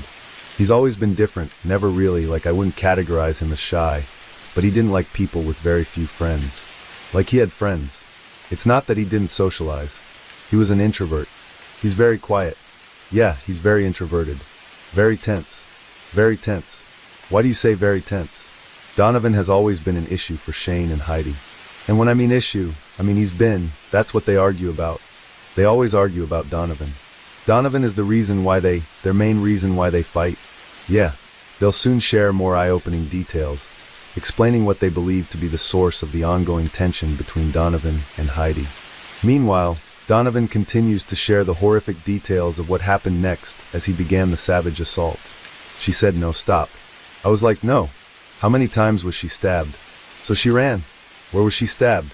In the front of her, the back of her, or something else. So she went upstairs? You followed her? According to Donovan, when Heidi finally made it upstairs to the master bedroom, she laid down on her bed. What he did next would add a chilling new layer of brutality to the violent altercation. She was lying, if she was lying on the bed, I couldn't see her suffering. What did you do then? Me and Jeff couldn't see her suffering. I thought I was done upstairs. I was like, this is the quickest way she will. So she laid on the bed. Did she say anything else to you? Just call 911. And then after, I said no again. I shot her. It had to be an accident. You would not. I know they argued a lot. She was very frustrated. And you said it had to be an accident? That's what I believe, yes. I don't think that either one of them know they get mad at each other. I don't think that they would ever hurt each other. Not intentionally. Kids and parents, they argue. They fight. Did the bullet strike her? How far away from her head were you? But we both wanted her to stop suffering. He likes to do this, but he doesn't like it. But he doesn't like to imitate the suffering. And which hand did you hold the gun in? Well, both. I used the right to pull the trigger. You don't need to pull the trigger. If you're aiming at us, then you don't have to shoot at us. A coroner's report would confirm the cause of death as a gunshot wound to the head, with more than 60 multiple sharp force injuries to her body.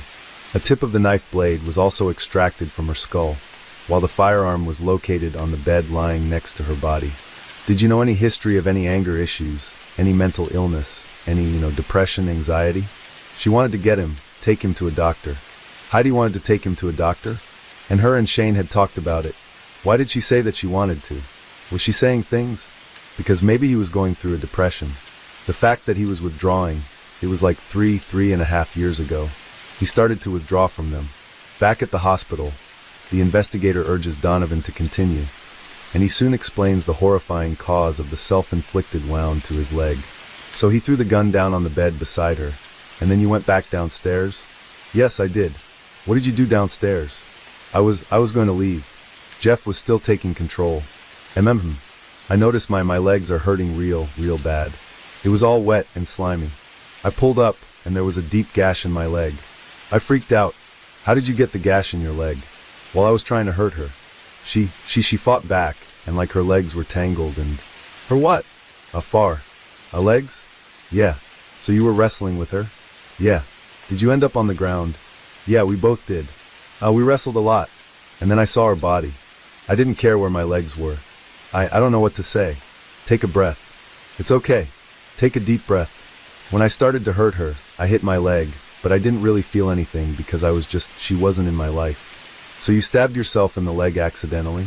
Yes. As Angie and Ashley continued to elaborate on Heidi and Donovan's tense relationship, they delved deeper into what they believe may have been the root cause of their conflict. Everybody knows that there has been tension between them. And just 10. By tension, like you said earlier, you just mean them not necessarily getting along. Yeah, because she wanted to discipline. Yes. And, yes, like any 14-year-old. Right. You don't want to be disciplined. No.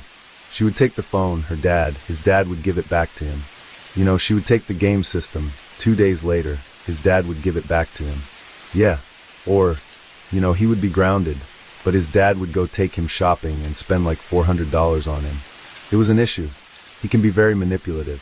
He tries to get his way by getting up underneath your skin. Okay. And kind of forcing you to do what he wants. And a lot of times, he would try to do that by using his dad. He would never get punished for anything. So she was more. He never knew a consequence. She was more the punishing rat. Yes. Now, when you say punish, what type of punishment do you? Like taking the game system away, or taking his phone away, or making him do a chore. She never touched him or physically. She wouldn't even spank her children if that's what you mean. In an earlier conversation with a hospital nurse, Donovan explained what led to his next decision to contact the police and confess to the harrowing crime. Yeah, that's fair. While investigators have now learned the devastating details of what happened to Heidi, they still have little to go on when it comes to establishing a motive. Angie and Ashley's accounts of their strained relationship don't explain what could have caused Donovan to violently snap. According to our analysis team member at EWU, while a host personality can be aware of alternate personalities, it's very unlikely for the host personality to be aware of specific details that occur when an alternate is taking the lead. If truly an alternate personality existed, Donovan would not know the details and thought process of each step of the crime. What's that story? I'm not familiar with it. What's it about? It's pure white. Creepypasta is both a website and a term for horror-related stories and images that are shared online. Donovan earlier explained his fascination with the website to the nurse, mentioning names that may be hauntingly familiar. Yeah, what kind of? Besides this jacket on there. What else is on there?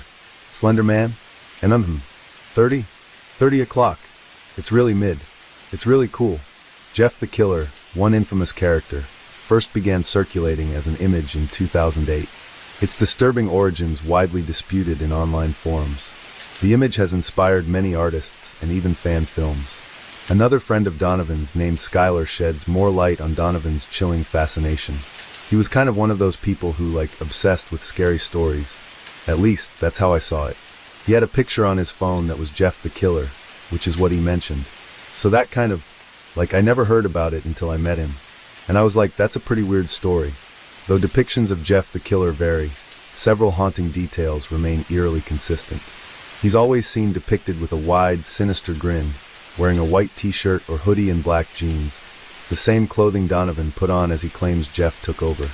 When's the first time he ever brought up this Jeff the Killer? He actually never brought it up to me. I saw it on his phone. Oh, you saw it on his phone. Did you ask him, hey man, what is that? Yeah, and then he told me that it was a creepypasta story called Jeff the Killer. So I looked it up, and I thought it was one of the creepiest stories ever. However, it was Madison's Facebook page that truly left investigators stunned as multiple drawings of Jeff the Killer filled the photo gallery. Determined to uncover the truth, investigators continue speaking with Angie, who claims she left the house just before the brutal attack. He was taking laundry down, and then he was standing in his room, and she's telling me how she caught him. Because when I came upstairs, she said, "Don't even ask me for your damn phone because you're not getting it." So he was standing in the room, and she said, "Don't even ask me for your damn phone because you're not getting it." Yeah, something like that. And then she turns to me, and she says, "I caught him sexting today." And I said, "What?" I said, "Donovan." And she said, "I'm tired of this." Heidi confiscating his phone, preventing him from contacting his girlfriend Madison, may have been the final act that pushed Donovan over the edge. However, his earlier confession to the hospital nurse suggests it wasn't one specific action that set him off, but a combination of factors. Was there something that set Jeff off today? No, it wasn't me today. What seemed to bring on the attack? She always told me stupid stuff. Like, I don't know, like not doing dishes wrong or not sweeping the right spot. Like normal parents, you know? But no, I could absolutely talk her lungs for not doing dishes right. And once I sat down with my niece if she was crying, and when I sat her down, I would not hit me. Sometimes she would be mean with the things that she said. And as a mother, I've done the same thing. I'm not perfect, but I know, she would say, and that's the only thing that I can think of, that as a kid, you don't want to hear your parents say crap things. But all she would say was like, I can't wait until he's 18. But I mean, she'd never, would she, look at him and, dumbass or stupid or, nothing like that? No, she would say pain in my ass. Yeah, well, I can't tell you how many times I've been. You're a pain in my ass. I can't tell you how many times I've been called that. And he would just sit there, if other people were around. However, as Angie left the home, Heidi and Donovan were alone when Donovan viciously ended her life. Later, Donovan's teacher contacted detectives about a letter Donovan left for him before leaving school the day of the killing. In the letter, he describes reading a book about a serial killer, his haunting words leaving sinister clues about his intentions. He claims killings are a part of human nature and can't be stopped. The letter and the glaring warning signs would be discovered far too late. Following his treatment at the hospital, 14-year-old Donovan Asher Nicholas was arrested and charged with both murder and aggravated murder, with mandatory prison time for a year each for having a firearm under his control while committing the crime and for using the firearm during the crime.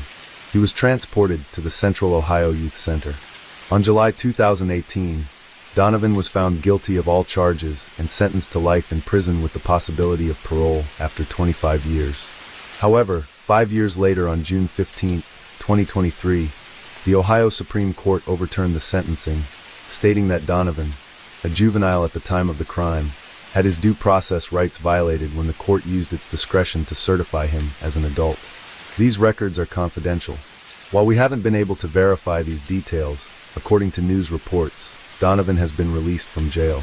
Case 5. In 2018, two women meet for drinks at a bar in Fort Myers, Florida. One invites the other to her hotel room, completely unaware that she's in the presence of a killer. This encounter sets off a chilling chain of events, linking their meeting to a gruesome crime 1,000 miles away. Now investigators across state lines must work together in a race against time to put an end to the ruthless crime spree before the killer strikes again. The following report is based on police records, and most of the footage has never been seen before until now. On April 9, 2018, dispatchers in Lee County, Florida receive a call from a motel manager with reports of a chilling discovery. The manager explained that several units were experiencing a plumbing issue, and every other unit had been checked except for room 404. Too afraid to investigate alone, the manager asked residents in the neighboring rooms to peek inside. Brave volunteers came forward to help, unaware of the nightmare waiting for them on the other side of the door. Officers quickly arrived to find a woman lying on the bathroom floor with what appeared to be 2 gunshot wounds. A towel had been draped over her body, and the air conditioning was lowered to a frigid temperature of 61 degrees. The guest bedroom showed signs of use, and multiple wine bottles along with dishes piled in the sink indicated another guest may have been staying there. Whoever it may have been was nowhere to be found. Police discovered that room 404 was rented by 59-year-old Pamela Hutchinson, who was captured on surveillance checking into the Marina Village condominium 6 days ago on April 3rd. Pamela reaches into a small silver purse, which was later discovered in her motel room. However, her credit cards and identification were missing. More importantly, she checks into the motel alone, raising questions about who was in the room with her. Searching for answers, investigators continue reviewing the tapes, unaware of the unnerving mystery that's about to unfold. At 3:44 p.m., Pamela pulls into the parking lot of Marina Village in a white Acura with Florida license plates. Shortly after checking in, Pamela exits the elevator and heads to room 404 by herself. However, the following day, she's no longer alone. As she approaches the elevator at 8:13 p.m. on April 4th, she's now accompanied by another woman who bears a striking resemblance to Pamela. They appear about the same age, height, and build. They're seen again the following day at 12:45 a.m. on April 5th, entering the elevator and once again heading toward the room. Further investigation revealed that Pamela was traveling to Fort Myers Beach for a funeral to be with her friend, who was scattering the ashes of her late husband. The friend last saw Pamela at lunch on Wednesday, April 4th, and later received a text saying she'd extended her stay to April 5th. However, when she sent a text to Pamela at 10 p.m. on Thursday, she received no response. Surveillance footage shows the unknown woman meeting with Pamela at a restaurant on April 5th at 5:14 p.m. They share a high five, engage in lively conversation, and have a few drinks at the bar. Over 2 hours later, Pamela pays for her meal with a credit card, while the other woman pays in cash. They leave the restaurant at 7:43 p.m. and are seen exiting the elevator and heading toward Pamela's room together. Pamela would never be seen alive again. The answers to what happened to Pamela are with the other woman, but she is now missing. As investigators review more footage, they note that on April 5th at 8:30 p.m., just 45 minutes after leaving the restaurant together, the unknown woman emerges from the room alone. Officers note that she appears distraught, upset, and possibly crying. As they continue observing the footage, the woman's next actions leave investigators deeply suspicious of her involvement. On the morning of April 6th at 6 o'clock a.m., the suspect heads to the elevator, carrying the same purple luggage bag that Pamela had been seen with earlier. 2 hours later, at 8:30 a.m., a woman claiming to be Pamela extends her stay for 3 additional days. She provides a credit card over the phone, but oddly, the card doesn't match the one used for the reservation. Minutes later, the suspect begins making several trips to and from the parking lot. Pamela's car is seen backing into a space in front of a white Cadillac Escalade. The suspect then begins to transfer items from the Escalade to the Acura. The Escalade leaves the parking lot at 12:42 p.m., but the suspect returns on foot nearly an hour later at 1:32 p.m., where she stays for several hours. Finally, on April 6th at 1:51 p.m., she heads for the parking lot and is seen driving away in Pamela's white Acura, leaving her body to be discovered 3 days later. The suspect has vanished without a trace, and as there's no record of her staying at the motel, her identity remains a mystery. Investigators are left with many haunting questions. Who is this woman, and what role could she have played in Pamela's death? The answers may lie over 1,000 miles away, where an unfolding investigation reveals shocking connections between the cases, far more twisted than anyone could have imagined. 2 weeks earlier, on March 23, 2018, a call is placed to the Dodge County Sheriff's Office in Blooming Prairie, Minnesota, where uneasy concerns soon lead to an alarming discovery. Could I speak with a detective, possibly? My name's Greg Oswald. We have right up to the point a missing person here, my business partner, and there seems to be something seriously wrong. Okay, how so? Well, I haven't been able to talk to him for 16 days, and neither have any of the employees. He's never done this. Dave's never done this in the 20 years I know him. He's very involved in our business, hands-on. Okay, and what is his name? David Reese. Greg further explains that the Prairie Waxworms farm is just 100 feet away from David's home, where he and his wife Lois reside. Thomas, the farm's manager, explained their concerns began 10 days prior on March 12th. Lois come down to the shed and told me that David was sick, and he would not be down today, and she also wanted me to take care of the payroll, because we get paid every bi-weekly. David having some health issues in the past, I did not think anything of that. Soon, David's co-workers became suspicious after unsettling differences emerged in their usual communication. The texts we were getting from his phone were not his texts. It just wasn't Dave's style. Dave didn't abbreviate, didn't punctuate, didn't. You could tell it wasn't him. Thomas, Greg, and other employees claim David's text messages seemed to change around the same day Lois began telling others he was sick. He does talk text. That's what he's always done, you know. And the ones I was getting was like all exclamation marks and commas and dots and thanks abbreviated with an X instead of spelling it out and stuff, you know? Okay, and he doesn't normally do that. No, he just talked texts and it spells out the full words. Despite their concerns, on Monday, March 19th, 8 days after he was first reported to be sick, Lois assured Thomas that David still had plans to attend a fishing tournament set to take place the following Friday. March 23rd, I watched the live weigh-in of the Cabela's Masters walleye circuit that David was supposed to be at, according to Lois. When they announced David's name, I did not see him, and I became very concerned. He then called Greg, David's business partner, who contacted local police to perform a welfare check on David. Deputy Hoffman from Dodge County Sheriff's Office arrived at the house on March 23rd at 6:49 p.m., but no one answered the door. Through the window, he noticed the television and gas fireplace were on. With nothing seeming out of the ordinary, the deputy left, unaware of the horrifying secret hidden inside the house. We were so frustrated sitting there talking to these people about mental health. People are going to go out and check. I said, "You're going to find a body there. Somebody better look." Determined, Greg once again calls Bloomington Prairie Police. This time, Officers Peterson and Peach returned to the house. One officer boosted the other, lifting him just high enough to peek through the bathroom window. Lying on the bathroom floor was the body of 54-year-old David Reese. Though investigators in Minnesota would have no way of knowing it, the chilling discovery of David's body would soon reveal haunting parallels to Pamela's death in Florida. David was discovered in an advanced state of decomposition, with a green-colored blanket laying over his body in a similar manner to the towels draped over Pamela. He had multiple gunshot wounds to his torso. The window was left open, bringing the temperature in the room to a chilling low of around 30 degrees. The eerie similarities raise harrowing questions. Is this simply a coincidence, or the beginning of a brutal killing spree?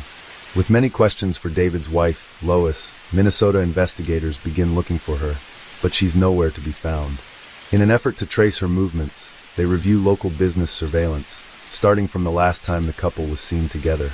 On March 11th, David and Lois both enter their local general store. David walks out at 9:01 a.m. and would never be seen on surveillance footage again. The following day, Lois explains to Thomas that David has fallen ill and would begin using David's phone to text his coworkers. However, as Thomas explains, it was more than the unusual text messages that left him concerned that something was terribly wrong. "We have a money bag, and that's where my drive slips go, and all our checks from our customers." Okay, I did my route on Friday, yesterday, and I noticed everything was missing out of there. All the checks out of the money bag. On Monday, March 12th, Lois enters Citizen State Bank, approaching the counter with a check from David's account, written to her in the amount of $1,000. The teller fails to notice that David's signature doesn't match the previous ones on record. Over the next several days, Lois would use David's credit card at several establishments, including a liquor store, Vandal's Family Market, and multiple times at the Woodfire Grill, a restaurant inside Diamond Joe's Casino in Northwood, Iowa, just across the Minnesota border. Meanwhile, Greg confronts Lois about the missing checks from Prairie Wax Worms. I sent her a text that I'd been informed there was checks missing out of the office, so I had to call the county sheriff to report stolen checks. And if you know anything, let me know. So she called me back in a couple hours and said, "Well, I got the checks. Dave sent me down to get them." I got them. At that point, I said, "Lois, I need to talk to Dave." Nothing. And I said, "Lois, put Dave on the phone." And the last thing she said, "Dave, don't roll over. Don't roll over," and then hung up. On March 16th, Lois would return to the Citizen State Bank with another check from David's account, written to herself for $2,500. The teller once again fails to notice the signature and gives her the funds in cash. As her shopping spree continued, Lois walked into a fantastic Sam's hair salon in Austin, Minnesota on March 17th. Yeah, she came in, and she was going to be going out for St. Patrick's Day.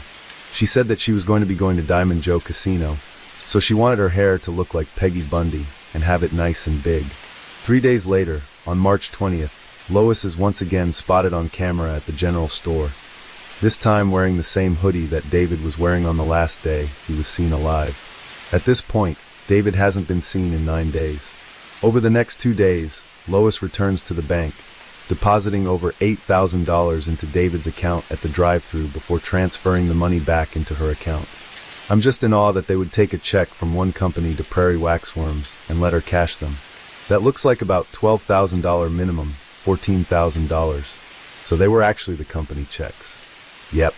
Well, not Prairie Wax Worms.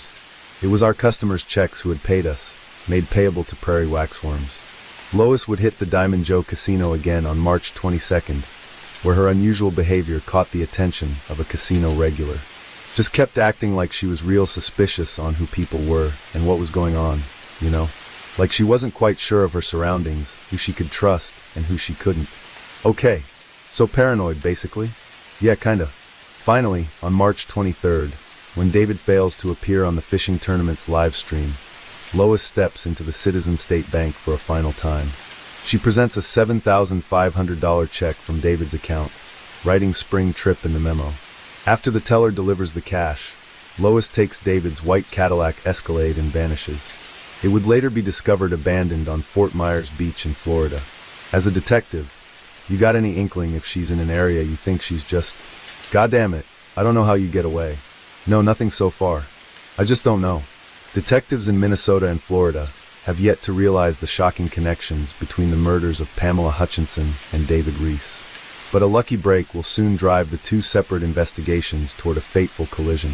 3 days before Pamela's murder, Lee County Sheriff's Office in Florida had received a concerning 911 call. Hi, there's an ATV out for a Lois Reese from Blooming Prairie, Minnesota in Seal County. She just got out of her car at my Florida house. I also live in Blooming Prairie, so I know about the whole thing. She's in a white 05 Escalade. Okay, and if you do some research, it's Seal County, Minnesota that's trying to find her. Okay, so she has a warrant. Is that what you're saying? Yes, for the possible murder of her husband, and for sure for embezzling charges.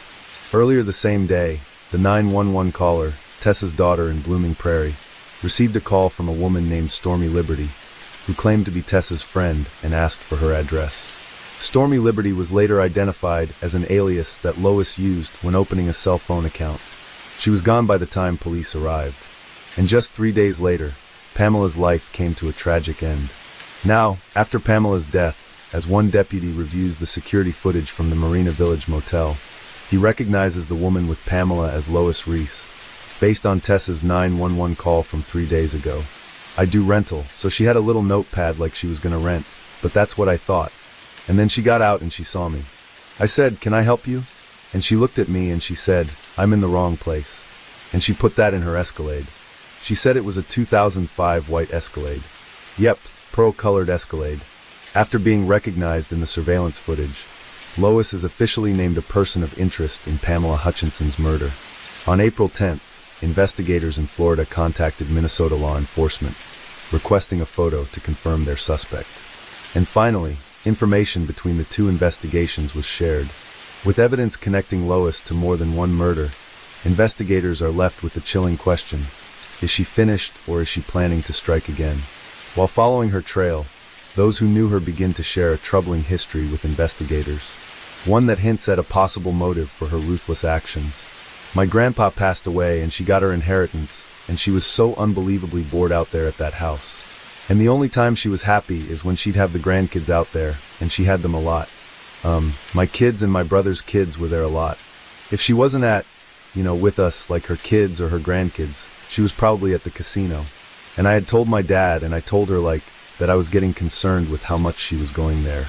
And she's like, Priya, it's just something for me to do. It's fun, but I don't have a problem. She blew through hundreds of thousands of dollars there. I had no idea it was that bad. With Pamela's credit cards missing, investigators begin to trace where they may have been used. On April 6th, a woman claiming to be Pamela Hutchinson entered a Wells Fargo and withdrew $5,000 as seen in still images provided by the bank. The distinctive white hat, sunglasses, and blue shirt are the same clothes she was wearing in the surveillance footage at Marina Village. So does she have a gambling problem or? Absolutely, $400,000 worth 2 years ago. How much? $400,000 stolen out of a trust that belonged to her dad and brothers and sisters that she was managing. Did you say $400,000? Yes, sir. As investigators continue to follow Lois' trail, receipts show that she withdrew $1,500 from an ATM on April 7th, one day after leaving Marina Village and Pamela's stolen car. How did he make it so she couldn't have any money, do you know? Well, I think the last go around, you gotta read between the lines with me. This is just conversation between Dave and I. I know all credit cards were taken away. I know she had no bank account. She wasn't a signature on any of his accounts. Investigators also discovered that Lois had recently checked into the Hilton Hotel in Ocala, Florida for a day, using Pamela's credit cards and forging her signature on the room service receipts. When all the money stuff came up after he realized that she has a bad gambling problem, and she went through all that money, like she was put on lockdown, like she couldn't have access to any money. And I told her many times, I understand why my dad was doing that. I get that, but I just told her that she should just, like come live with me or my brother, because it wasn't like a good situation to be in for either one of them. Brianna further explains that the financial issues Lois faced as a result of her gambling problem led to an attempt to take her own life 2 years prior. So my dad found out about something probably money related, I'm guessing. And he was yelling at her, and he said a bunch of awful things to her. And then he left to go to the bank. And she said that she just felt like it would. She just didn't want to deal with it anymore. As Brianna continues to explain Lois's financial troubles, she recalls a recent situation involving her disabled sister, Kim, that landed her in legal trouble. My mom actually took care of my aunt for like 2 or 3 years. She lived with her and was really, really, really awesome. And did everything by the book that she was supposed to. And when she got into gambling, I think she took some money from my aunt Kim. They were going back and forth. My mom skipped the court thing. Her lawyer was gonna settle for like $30,000. But then my mom, like her behavior, she just doesn't address anything. She just pretends like it doesn't happen. So she didn't go to court. And because she didn't, they put like a full judgment to like $100,000, I think, that they're trying to get from. Yeah. Though Lois's alleged gambling history provides valuable insight for the detectives, they still have yet to establish her current whereabouts or the driving factor behind this horrific crime spree. With Lois's location and her motive still unclear, the fear that she may be armed, dangerous, and hunting for a new victim fuels their efforts as they continue following her trail. On April 8th, one day before Pamela's body was discovered, Lois attempted to use Pamela's credit card at an ATM into Quincy, Louisiana, but the transaction was declined. Investigators learned that Lois then traveled to another casino in Louisiana and won a $1,500 jackpot. As the interviews continue, one investigator brings up a possible concern that may make finding Lois an even more challenging endeavor. I was just wondering if she could make it to where she looked something different with makeup beyond the hair color, but she had kind of a talent of, what do you call the people out there? Oh, makeup artist? Makeup artist, yes. But I don't think that, but I think that she was skilled enough with makeup that she could make herself look a little different. But I would say with a gambling problem, and now she's got time on her hands, she'll be at a casino. However, Lois' son, Billy, has a far more grim expectation for how this fugitive search may end. Based off her past actions, I'd say, finding her alive probably isn't very good, as sick as that sounds. Right. She's obviously tried to do it before. I think this is a little bit more serious than that was spending money. Right. You think she has any means of doing that or of hurting herself? Yeah, if she killed my dad. At 11:16 p.m. on April 8th, Pamela's stolen Acura is seen traveling westbound on Interstate 10 in Lafayette, Louisiana, and once more on a license plate reader in Texas before the trail goes cold. With Lois continuing to cross state lines, a U.S. Marshals task force takes over the investigation and issues a bolo for Lois Reese. She's now wanted for 2 murders, grand theft auto, financial theft, and identity theft. As the case gains national attention through widespread media coverage, she earns the nickname Killer Grandma. News outlets nationwide ask anyone who sees Lois or her vehicle to come forward. When a promising tip brings investigators one step closer to ending her reign of terror, one question remains: can they get to her before she disappears once again? At 6:58 p.m. on April 19th, over a week since she was last spotted on traffic cameras, Lois enters Dirty AL's restaurant on South Padre Island in Texas, just 30 miles from the Mexican border. She lingers upon entering, taking a moment to look at the posted menu near the main cash register. It isn't long before an employee sees Lois and stands watch.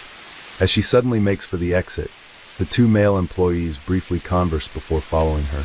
The man takes down her license plate and local authorities are contacted. Police arrive at 7:50 p.m., nearly an hour after she left the building. It seems as though she slipped away once more. It's a devastating blow to their search, but in a shocking twist of events, while officers wait for someone who can show them the surveillance footage, they begin to search the conjoined parking lot and spot the stolen car at the restaurant next door.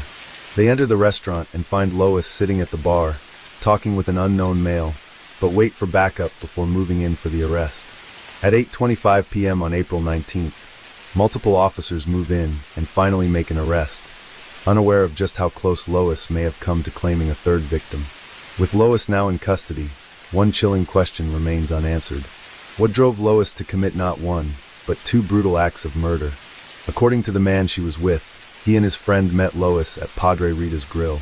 She told them she was staying next door at the Motel 6 and was a widow searching for a place to live in South Padre.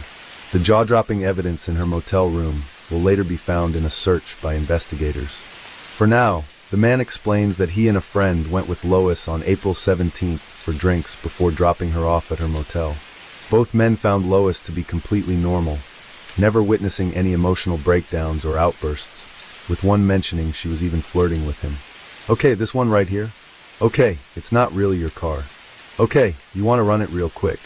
It's out of Minnesota, isn't it? It's out of Minnesota? Yes, sir. Yeah, but the warrant, I do believe, might be out of Florida. I didn't get a chance to even look at our stuff. Yeah, I don't know how that is. Lisa, do you want to? I'm on a train. I'll get my cuffs back when we get there. Yeah, just go ahead and grab your unit and follow them to the station." When news of her arrest broke, a woman came forward with a harrowing story. She told investigators that while eating alone at a restaurant on the island, she befriended a woman who identified herself as LaDonna, who was recently widowed and spending time away from her family to grieve. They met again for drinks on April 15th. The woman allowed LaDonna to come home with her, letting her stay in her guest bedroom. They had plans to meet again on Friday, April 20th, just one day after her arrest, where she learned LaDonna was Lois Reese. When investigators from Minnesota and Florida learn of her arrest, they fly to Texas to meet with Lois for an interrogation. However, Lois invokes Miranda rights and asks for a lawyer. Eventually, Lois will break her silence and recount the shocking details of her final moments with David and her motives for pulling the trigger. For now, Lois raises an unusual concern. "I'm sorry, will they put me in a room that has a cot or something? When you come to Florida, for 2 weeks, I'll sit in that bed? No, I believe you're going to be transferred to a sheriff's office in the area.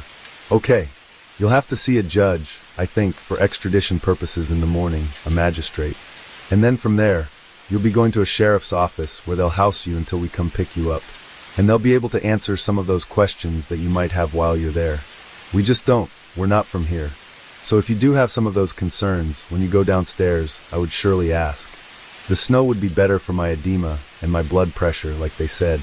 It would probably be better if you ate some food too. Yeah, but if we were to go to the hospital and have an attack, it'd be worse. Well, for sure. All right, that's why I'm eating you crackers right now. That's fine." One final question from Lois leads to a shocking revelation as she learns the truth of just how far her notoriety has spread. "All right, I guess one question I have is, do my kids know I'm alive and they're here?" "Yes, from what I don't know if you know this or not, but your whole story has been national news, okay? It broke last night. It broke last night that you were arrested in South Padre Island, that you're alive and well, and that you were found by the U.S. Marshals and the local police department here. Okay, so they know. I don't personally know that they know, but I can tell you that every local news media outlet nationwide has picked up the story. Before searching Lois' motel room, investigators spoke with an employee of Motel 6. She says Lois claimed to be a victim of domestic violence, hiding from her husband, who was a cop. When she next saw her, she appeared to be completely different, even dressing more provocatively. During one conversation, she heard Lois say, "I need a sugar daddy," before asking about another customer seen driving an expensive vehicle, raising unsettling questions about her future plans. A search of her motel room uncovered a mountain of evidence among the discoveries as a white towel wrapped around a pair of sunglasses, previously seen to be worn by Pamela. Lois' distinctive white hat, earlier seen to be worn as she withdrew $5,000 using Pamela's identity, is located on a pile of clothing. They also locate credit cards and checkbooks belonging to both David and Pamela, along with Pamela's luggage. A road atlas is found and tucked within its pages as a brochure for a casino in Eagle Pass, Texas. They also uncover Pamela's driver's license and finally 2 loaded firearms. With a mountain of evidence against her, Lois is extradited to Florida and held without bond to face charges for the murder of 59-year-old Pamela Hutchinson. To avoid the death penalty, Lois pleaded guilty on December 17, 2019 to 1 count of first-degree murder, grand theft of a motor vehicle, grand theft of property, and criminal identity theft. She later returned to Minnesota to face charges for the murder of 54-year-old David Reese. At a hearing on August 11, 2020 in the auditorium of a Minnesota high school, after delays due to coronavirus, she pleaded guilty to first-degree murder and shared with the judge her version of what happened on the fateful night of March 5, 2018. According to Lois, she and David had a heated argument following their grandson's basketball game. She claims David handed her a loaded firearm, encouraged her to turn it on herself and take her own life, saying, "Maybe you will get it right this time." In her own words, she explains, "He was right in front of me, and I looked right at his heart, and I pulled the trigger." However, this is based solely on Lois' account, and David will never have the opportunity to confirm or deny her claim. As for Pamela, Lois never provides a reason for taking her life. For both murders, Lois Reese was sentenced to life in prison without the possibility of parole. She's currently serving both life sentences concurrently at the Shakopee Correctional Facility in Minnesota. Case 6. The first footage was recorded on July 5, 2014 of a casually dressed Brady, wearing what appears to be a tank top and boxers. As he scratches himself, he appears to be thinking of how to approach his task. Then he gets to work, cleaning up what seems to be a rather untidy space. The area is cleared before our eyes with a kind of newly installed type of pulley system, something Brady brushes past. Then it's back to more scratching. Only this time, Brady is dressed and looks ready to head out. Just what Brady was readying those subterranean rooms for wouldn't be discovered until almost 2 weeks later. It was at that time, when he would be described as pure evil from start to finish by the Wyoming police chief, that the very cameras that had captured Brady's prep work would reveal the abhorrent purpose of his overhauling effort. Getting to know Brady isn't easy.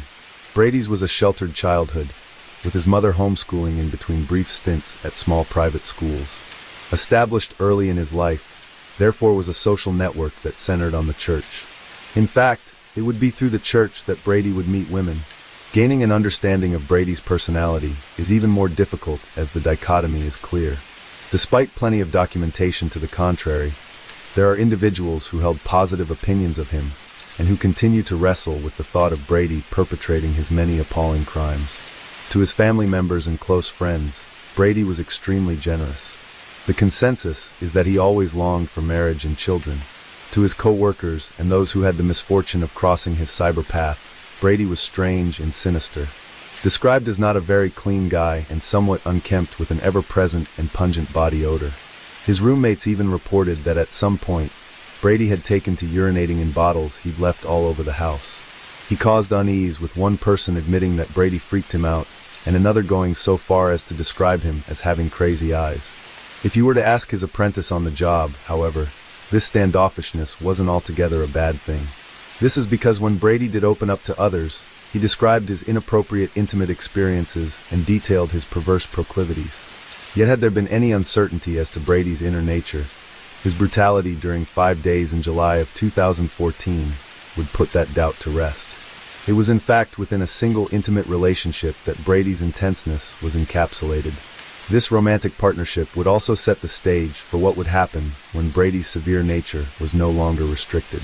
It was in 2001, when 19-year-old Brady was attending the Montana Wilderness School of the Bible in Augusta, Montana, that he first met Tina. He was almost immediately all in, thus establishing a pattern in his personal relationships that would continue. Although Tina lived in Canada, Brady proposed marriage to Tina, and during their 7-year engagement, he and Tina seemed to beat the odds, namely the distance between them. Of course, ensuring that they remained connected required money, a lot of money, and it was Brady's money to be exact. It's unknown precisely how much Brady claimed to have paid for Tina's many trips to Michigan and the vacation spots they visited over the years, but the $30,000 diamond and sapphire engagement ring Brady presented to her might offer some indication of his investment, financial at least, in Tina and the life they would share. Not that Tina didn't cherish this item of jewelry. In fact, she liked it so much, she allegedly refused to return it when she called off the engagement. This she'd done just a few weeks before the wedding, and after the invitations had already gone out. Following this, Brady claimed to anyone willing to listen that Tina had allegedly emptied his bank accounts and cleared out the 401k he'd given her access to. And Tina had done all this while he was at work. Although Tina would later claim that the breakup was mutual, saying that they, quote, wanted to end it before we were 5 years down the road and getting a divorce. Those close to Brady suggested otherwise. Tina dumped Brady, blindsiding him, they assert. What is almost certain is that everyone would, after the heinous events, agree with Tina's claim that apparently this last year, After the breakup, Brady had made some bad choices, which is certainly one way to put it. Brady had long been someone who seemed at risk of personal collapse. After chopping down a tree that had formerly blocked Brady's view of his neighbor's bedroom from his own, for instance, he'd become enraged when he believed the neighbor family was being too loud. Brady proceeded to shoot 2 rounds into the ground. Even on a more basic and less overtly confrontational level, he struggled with his social skills. His penchant for squeezing too hard when shaking hands had caused his roommate's father to warn that Brady was going to hurt someone the way he greeted people. In another incident, while hosting Bible study at his house, as Brady and his 2 roommates would host Bible study meetings, Brady had been showing off a firearm he owned when he accidentally fired it. The bullet went through the kitchen wall and entered the hood of his roommate's car, which was parked outside. Brady had run outside and pushed the damaged car into the garage before turning off the house lights and hoping police didn't show up, and they didn't. It was instead a neighbor who'd heard the shot and approached Brady, and for at least the second time in his life, Brady was warned that he was going to hurt someone if he wasn't more careful, and it would soon come true. After word of Brady accidentally firing the gun inside the house in front of the children made the rounds, parents stopped sending their kids to Bible study with Brady. However, his roommates were even more freaked out because when they asked Brady what he would have done if he'd accidentally shot him, or Nick, and law enforcement had shown up, Brady explained that he would have shot the other one and told law enforcement that he'd been forced to use his weapon on them when they had both gone crazy. These roommates soon became former roommates, understandably. His behavior following the end of the engagement established some disturbing notions that seemed to have emerged in Brady's mind. Brady spent much of his time online, with his roommates saying his free time was spent in front of the downstairs computer, and even his reality was augmented with role-playing games like Dungeons & Dragons. Brady would also take part in LARPing, which is role-playing while physically portraying characters. Along with groups of children and adults, he was said to engage in mock battles and sword fights. He also had an affinity for truly terrible poetry, and was obsessed with medieval weaponry, which was displayed prominently throughout his home. Brady was clearly a man for whom the make-believe meant much, and very little stretching of the imagination was required of him to render this virtual existence into reality. He slipped effortlessly into a fantasy life, but Brady's fall would be steep, and the fantasy world in which he landed was not one he could easily wrench himself from, had he even bothered to try. It was while at a bar one evening in the early summer of 2014 that Brady actually shared some of his dark inner thoughts. While inebriated, Brady spoke to the bar manager, who found the whole situation to be suspicious. That's because Brady wasn't just talking. In fact, he told the manager that he was acting out his warped thinking.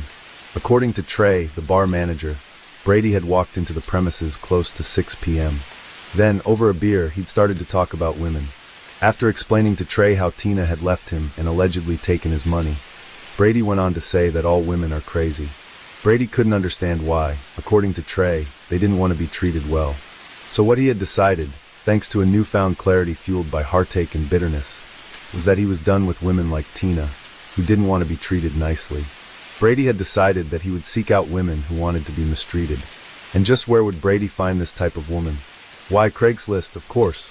Between 2011 and 2014, the platform was receiving a lot of media attention for the adult services offered, and because several convicted murderers had used it to lure their victims.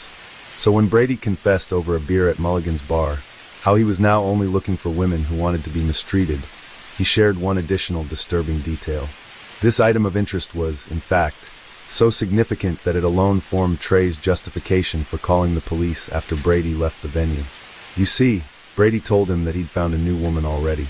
And in fact, she just so happened to be locked up in his basement at that very moment. After Trey pulled Brady's information from his credit card, police made a welfare check at the Taft Avenue home where Brady lived. When they encountered Brady and advised him that someone at Mulligan's had overheard his conversation about a woman being imprisoned in his basement, Brady laughed and invited the officers inside. In the basement, he said they would be able to see for themselves that the young woman in question was safe. And when police officers were able to determine that the woman by the name of Melissa was of age and in fact unharmed, they thanked Brady for being so cooperative and left the house. But this wasn't the full story. And this wasn't the last time the police would see Melissa. Melissa also wouldn't be the last woman Brady met on Craigslist. She would, however, be the last one to survive. Their relationship started off somewhat rocky with Melissa in a suitcase in the back seat of his car. Melissa had recently moved back home to Michigan after living in New York for some time. Looking to meet people and perhaps find a friends with benefits type relationship, Melissa had placed an ad in Craigslist. Within the hour, Brady responded. It didn't take long for them to move their conversation off Craigslist. Melissa would tell Brady that she was living with friends in the nearby city of Coldwater. He offered for Melissa to move in with him. He also suggested that he would be able to come and pick her up personally from Coldwater. Before leaving to get her in mid-May, Brady had asked Melissa if it would be okay with her to travel back to Wyoming in a suitcase. Assuming that this was a fetish of some sort, Melissa had agreed. Although she considered the request somewhat strange, which is perhaps the understatement of the century, when Brady had shown up with a black suitcase, she freely climbed inside. After being placed in the back seat of Brady's yellow Chevy Cobalt, the two had traveled for approximately 2 hours until, without warning, Brady stopped the car and unzipped the suitcase, only to spray an unknown substance into it and all over Melissa. When she came to, Melissa was still inside the suitcase, which was now located in Brady's garage. What happened next to a still groggy Melissa remained somewhat blurry, thanks to the unknown substance sprayed on her, which Melissa would later believe to be computer cleaner. After presenting her with a slave contract, the terms and conditions, Melissa agreed, and Brady proceeded to walk her around the house. When they entered the basement, where there were 2 small rooms on the left side of the stairs, joined by the bathroom with the furnace room on the right, things took a turn for the worse. Brady suddenly holding a gun to Melissa's head while locking a heavy metal chain around her neck. During the next 8 or so weeks, the multiple brutal assaults on Melissa would be interrupted only by Brady's rotating work schedule, which allowed for the house cleaning contingency and the master-slave contract to be fulfilled. Scattered throughout her time in the torture chamber were outside visits. Melissa had even gone to the Golden Corral and met Brady's parents, and Brady had announced to co-workers that he was going to marry Melissa after knowing her for mere weeks. Their relationship is murky at best, with moments where Melissa consented to certain aspects, such as the night the bartender called the police after talking to Brady. At that time, when police found her in Brady's basement, they determined that she was unharmed and currently consenting, but that wouldn't remain the case for long. Although Melissa attributed much of Brady's behavior to their agreement, the violence was very much real.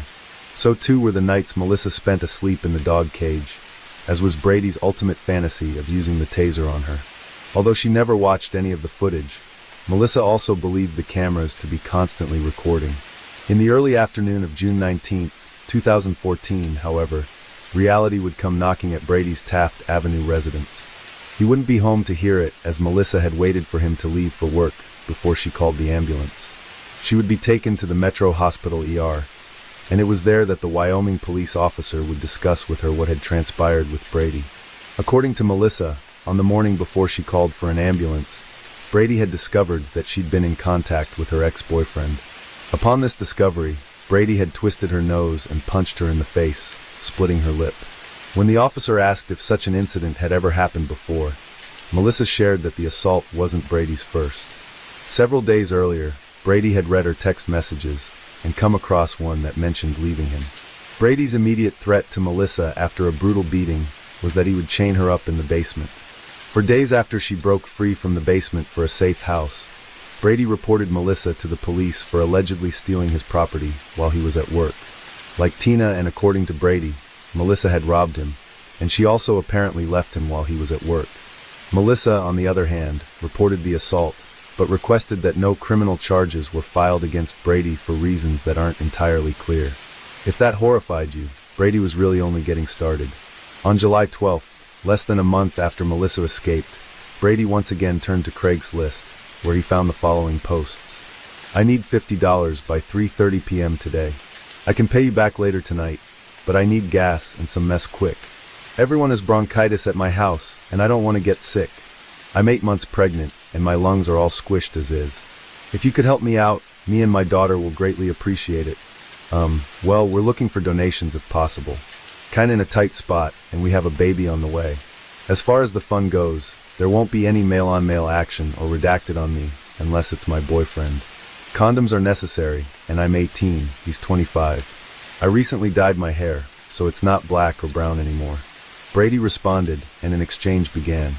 I can swing $120. Wow, really? Can you host? I can host. What are you thinking? I'm 25. Yes, you both need a ride. Where you want me to pick you up at? No, we can travel, just can't host is all. Where would you like to meet up? I'd like to redact it outside in a park around 11:30. That okay, can you? Can you make it? I don't know. I don't want to get in trouble for indecent exposure or anything. I can't go to jail being 8 months pregnant. It's cop-free, it's a park, but behind it are a lot of woods. No cops at all, not my first time there. I can redacted you as you redacted your boyfriend. Okay, do we need to bring the condoms? No, I've got a rubber for me. Go in past the baseball diamonds to the grass lot in the back. Follow the trail to the right till you get to the meadow. I have a dry blanket for us 3. Okay, I guess we can. Sorry for the late reply. We had to talk about it, and your messages kept getting sent to the spam box. What time? Midnight. Sounds great. If I give an extra 40, can I bear back? Okay, will do. Thanks for the donation. We may be a tad bit late, because the boyfriend is stinking up the bathroom at the moment. When he gets out, we'll be on our way. In an exclusive interview with EW, 18-year-old Brooke in Slocum was described by her mother, Deb Hotchkiss. She was the sweetest girl ever. She would help anybody out. Anybody, she would help them out. She loved her family. She was a beautiful soul. Beautiful soul. She just got tied up in something evil. Brooke Slocum was known to show kindness toward others in difficult situations. Bothered by the homelessness plaguing Grand Rapids, Brooke, who herself didn't have a fixed address, would hold up a sign asking for aid only to turn over the cash to someone else so that they could get off the street for a night. Brooke was already slim and worried about her next meal, yet she would pack lunches for the hungry.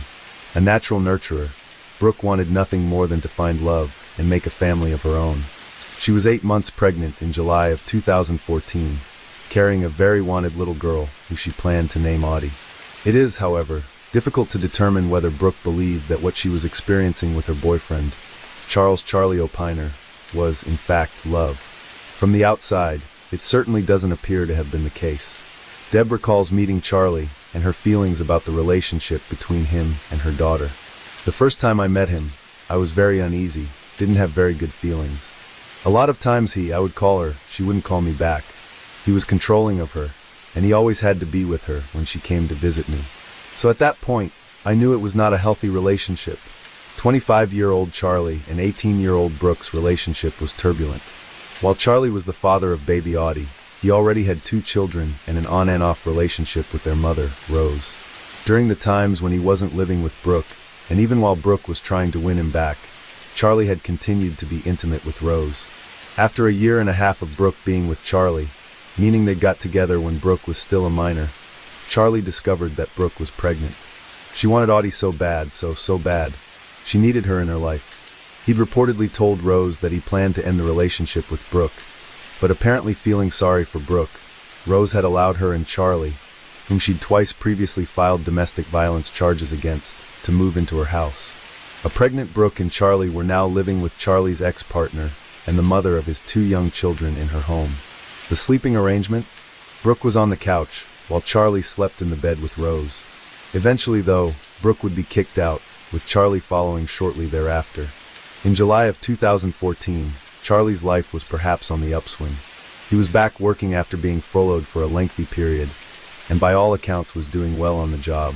He'd even recently purchased a new to him, dark green 1995 Saab. It was in fact contact from police about the Saab that had alerted his father, Gerard Jerry Charles Aponia, to the fact that something was amiss with his son. When he received a phone call from an officer on July 13, 2014, to ask him if a green Saab found at the Gazon Water Tower was registered to Charlie, Jerry had tried to reach his son. Always prompt to respond via phone or text, this time Charlie neither called nor texted his father in return. Another 3 days passed. Charlie was still radio silent, and despite being checked on several times by authorities, the Saab hadn't left its grassy parking spot in Gazon Park. That was when Jerry walked into the Wyoming Police Department to report his son missing. Unbeknownst to Jerry, while at the police station's desk window, detectives in the back were being called out to Gazon Park. A body had just been found near the trailhead. The officer who was back at the park to check again on the seemingly abandoned Saab had walked the trail and noticed a used condom wrapper, and several smoked cigarettes. There was also a pool of blood resting atop a mud puddle. A discarded and upside-down brown flip-flop was located nearby. Concealed underneath some dead tree limbs was Charlie's body.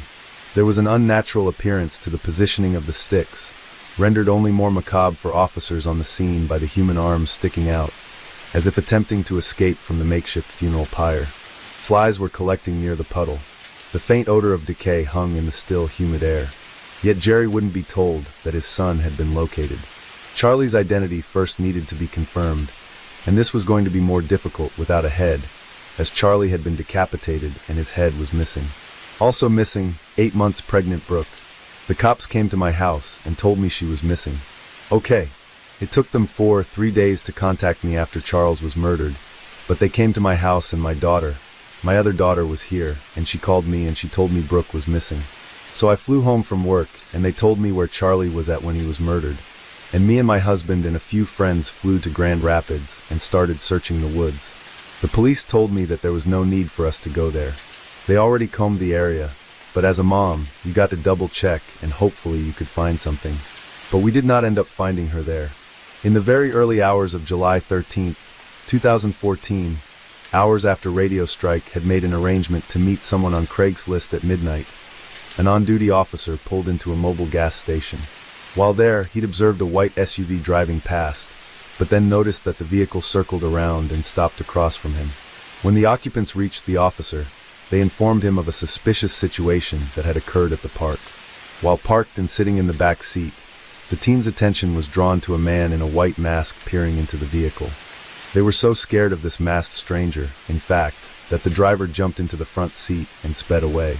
The last thing he remembered seeing was the murky figure heading toward a dark car parked in the back of the lot. By the time Charlie's father reported his son missing, police had already started checking local hotels for him and Brooke. But that same day, Charlie's decapitated body was located. It was information gleaned from phone and computer records that led to the emergence of Radio Strike as a suspect. Officers soon began conducting surveillance on Brady's house, and since they weren't entirely sure if he was involved in Charlie's death or Brooke's disappearance, they waited for him or his Chevy Cobalt to move. But they didn't have to wait long. In the evening of July 16th, just after police started watching the house, they witnessed Brady backing the car out of the driveway. Officers followed him, and a high-risk traffic stop was conducted and Brady was pulled over.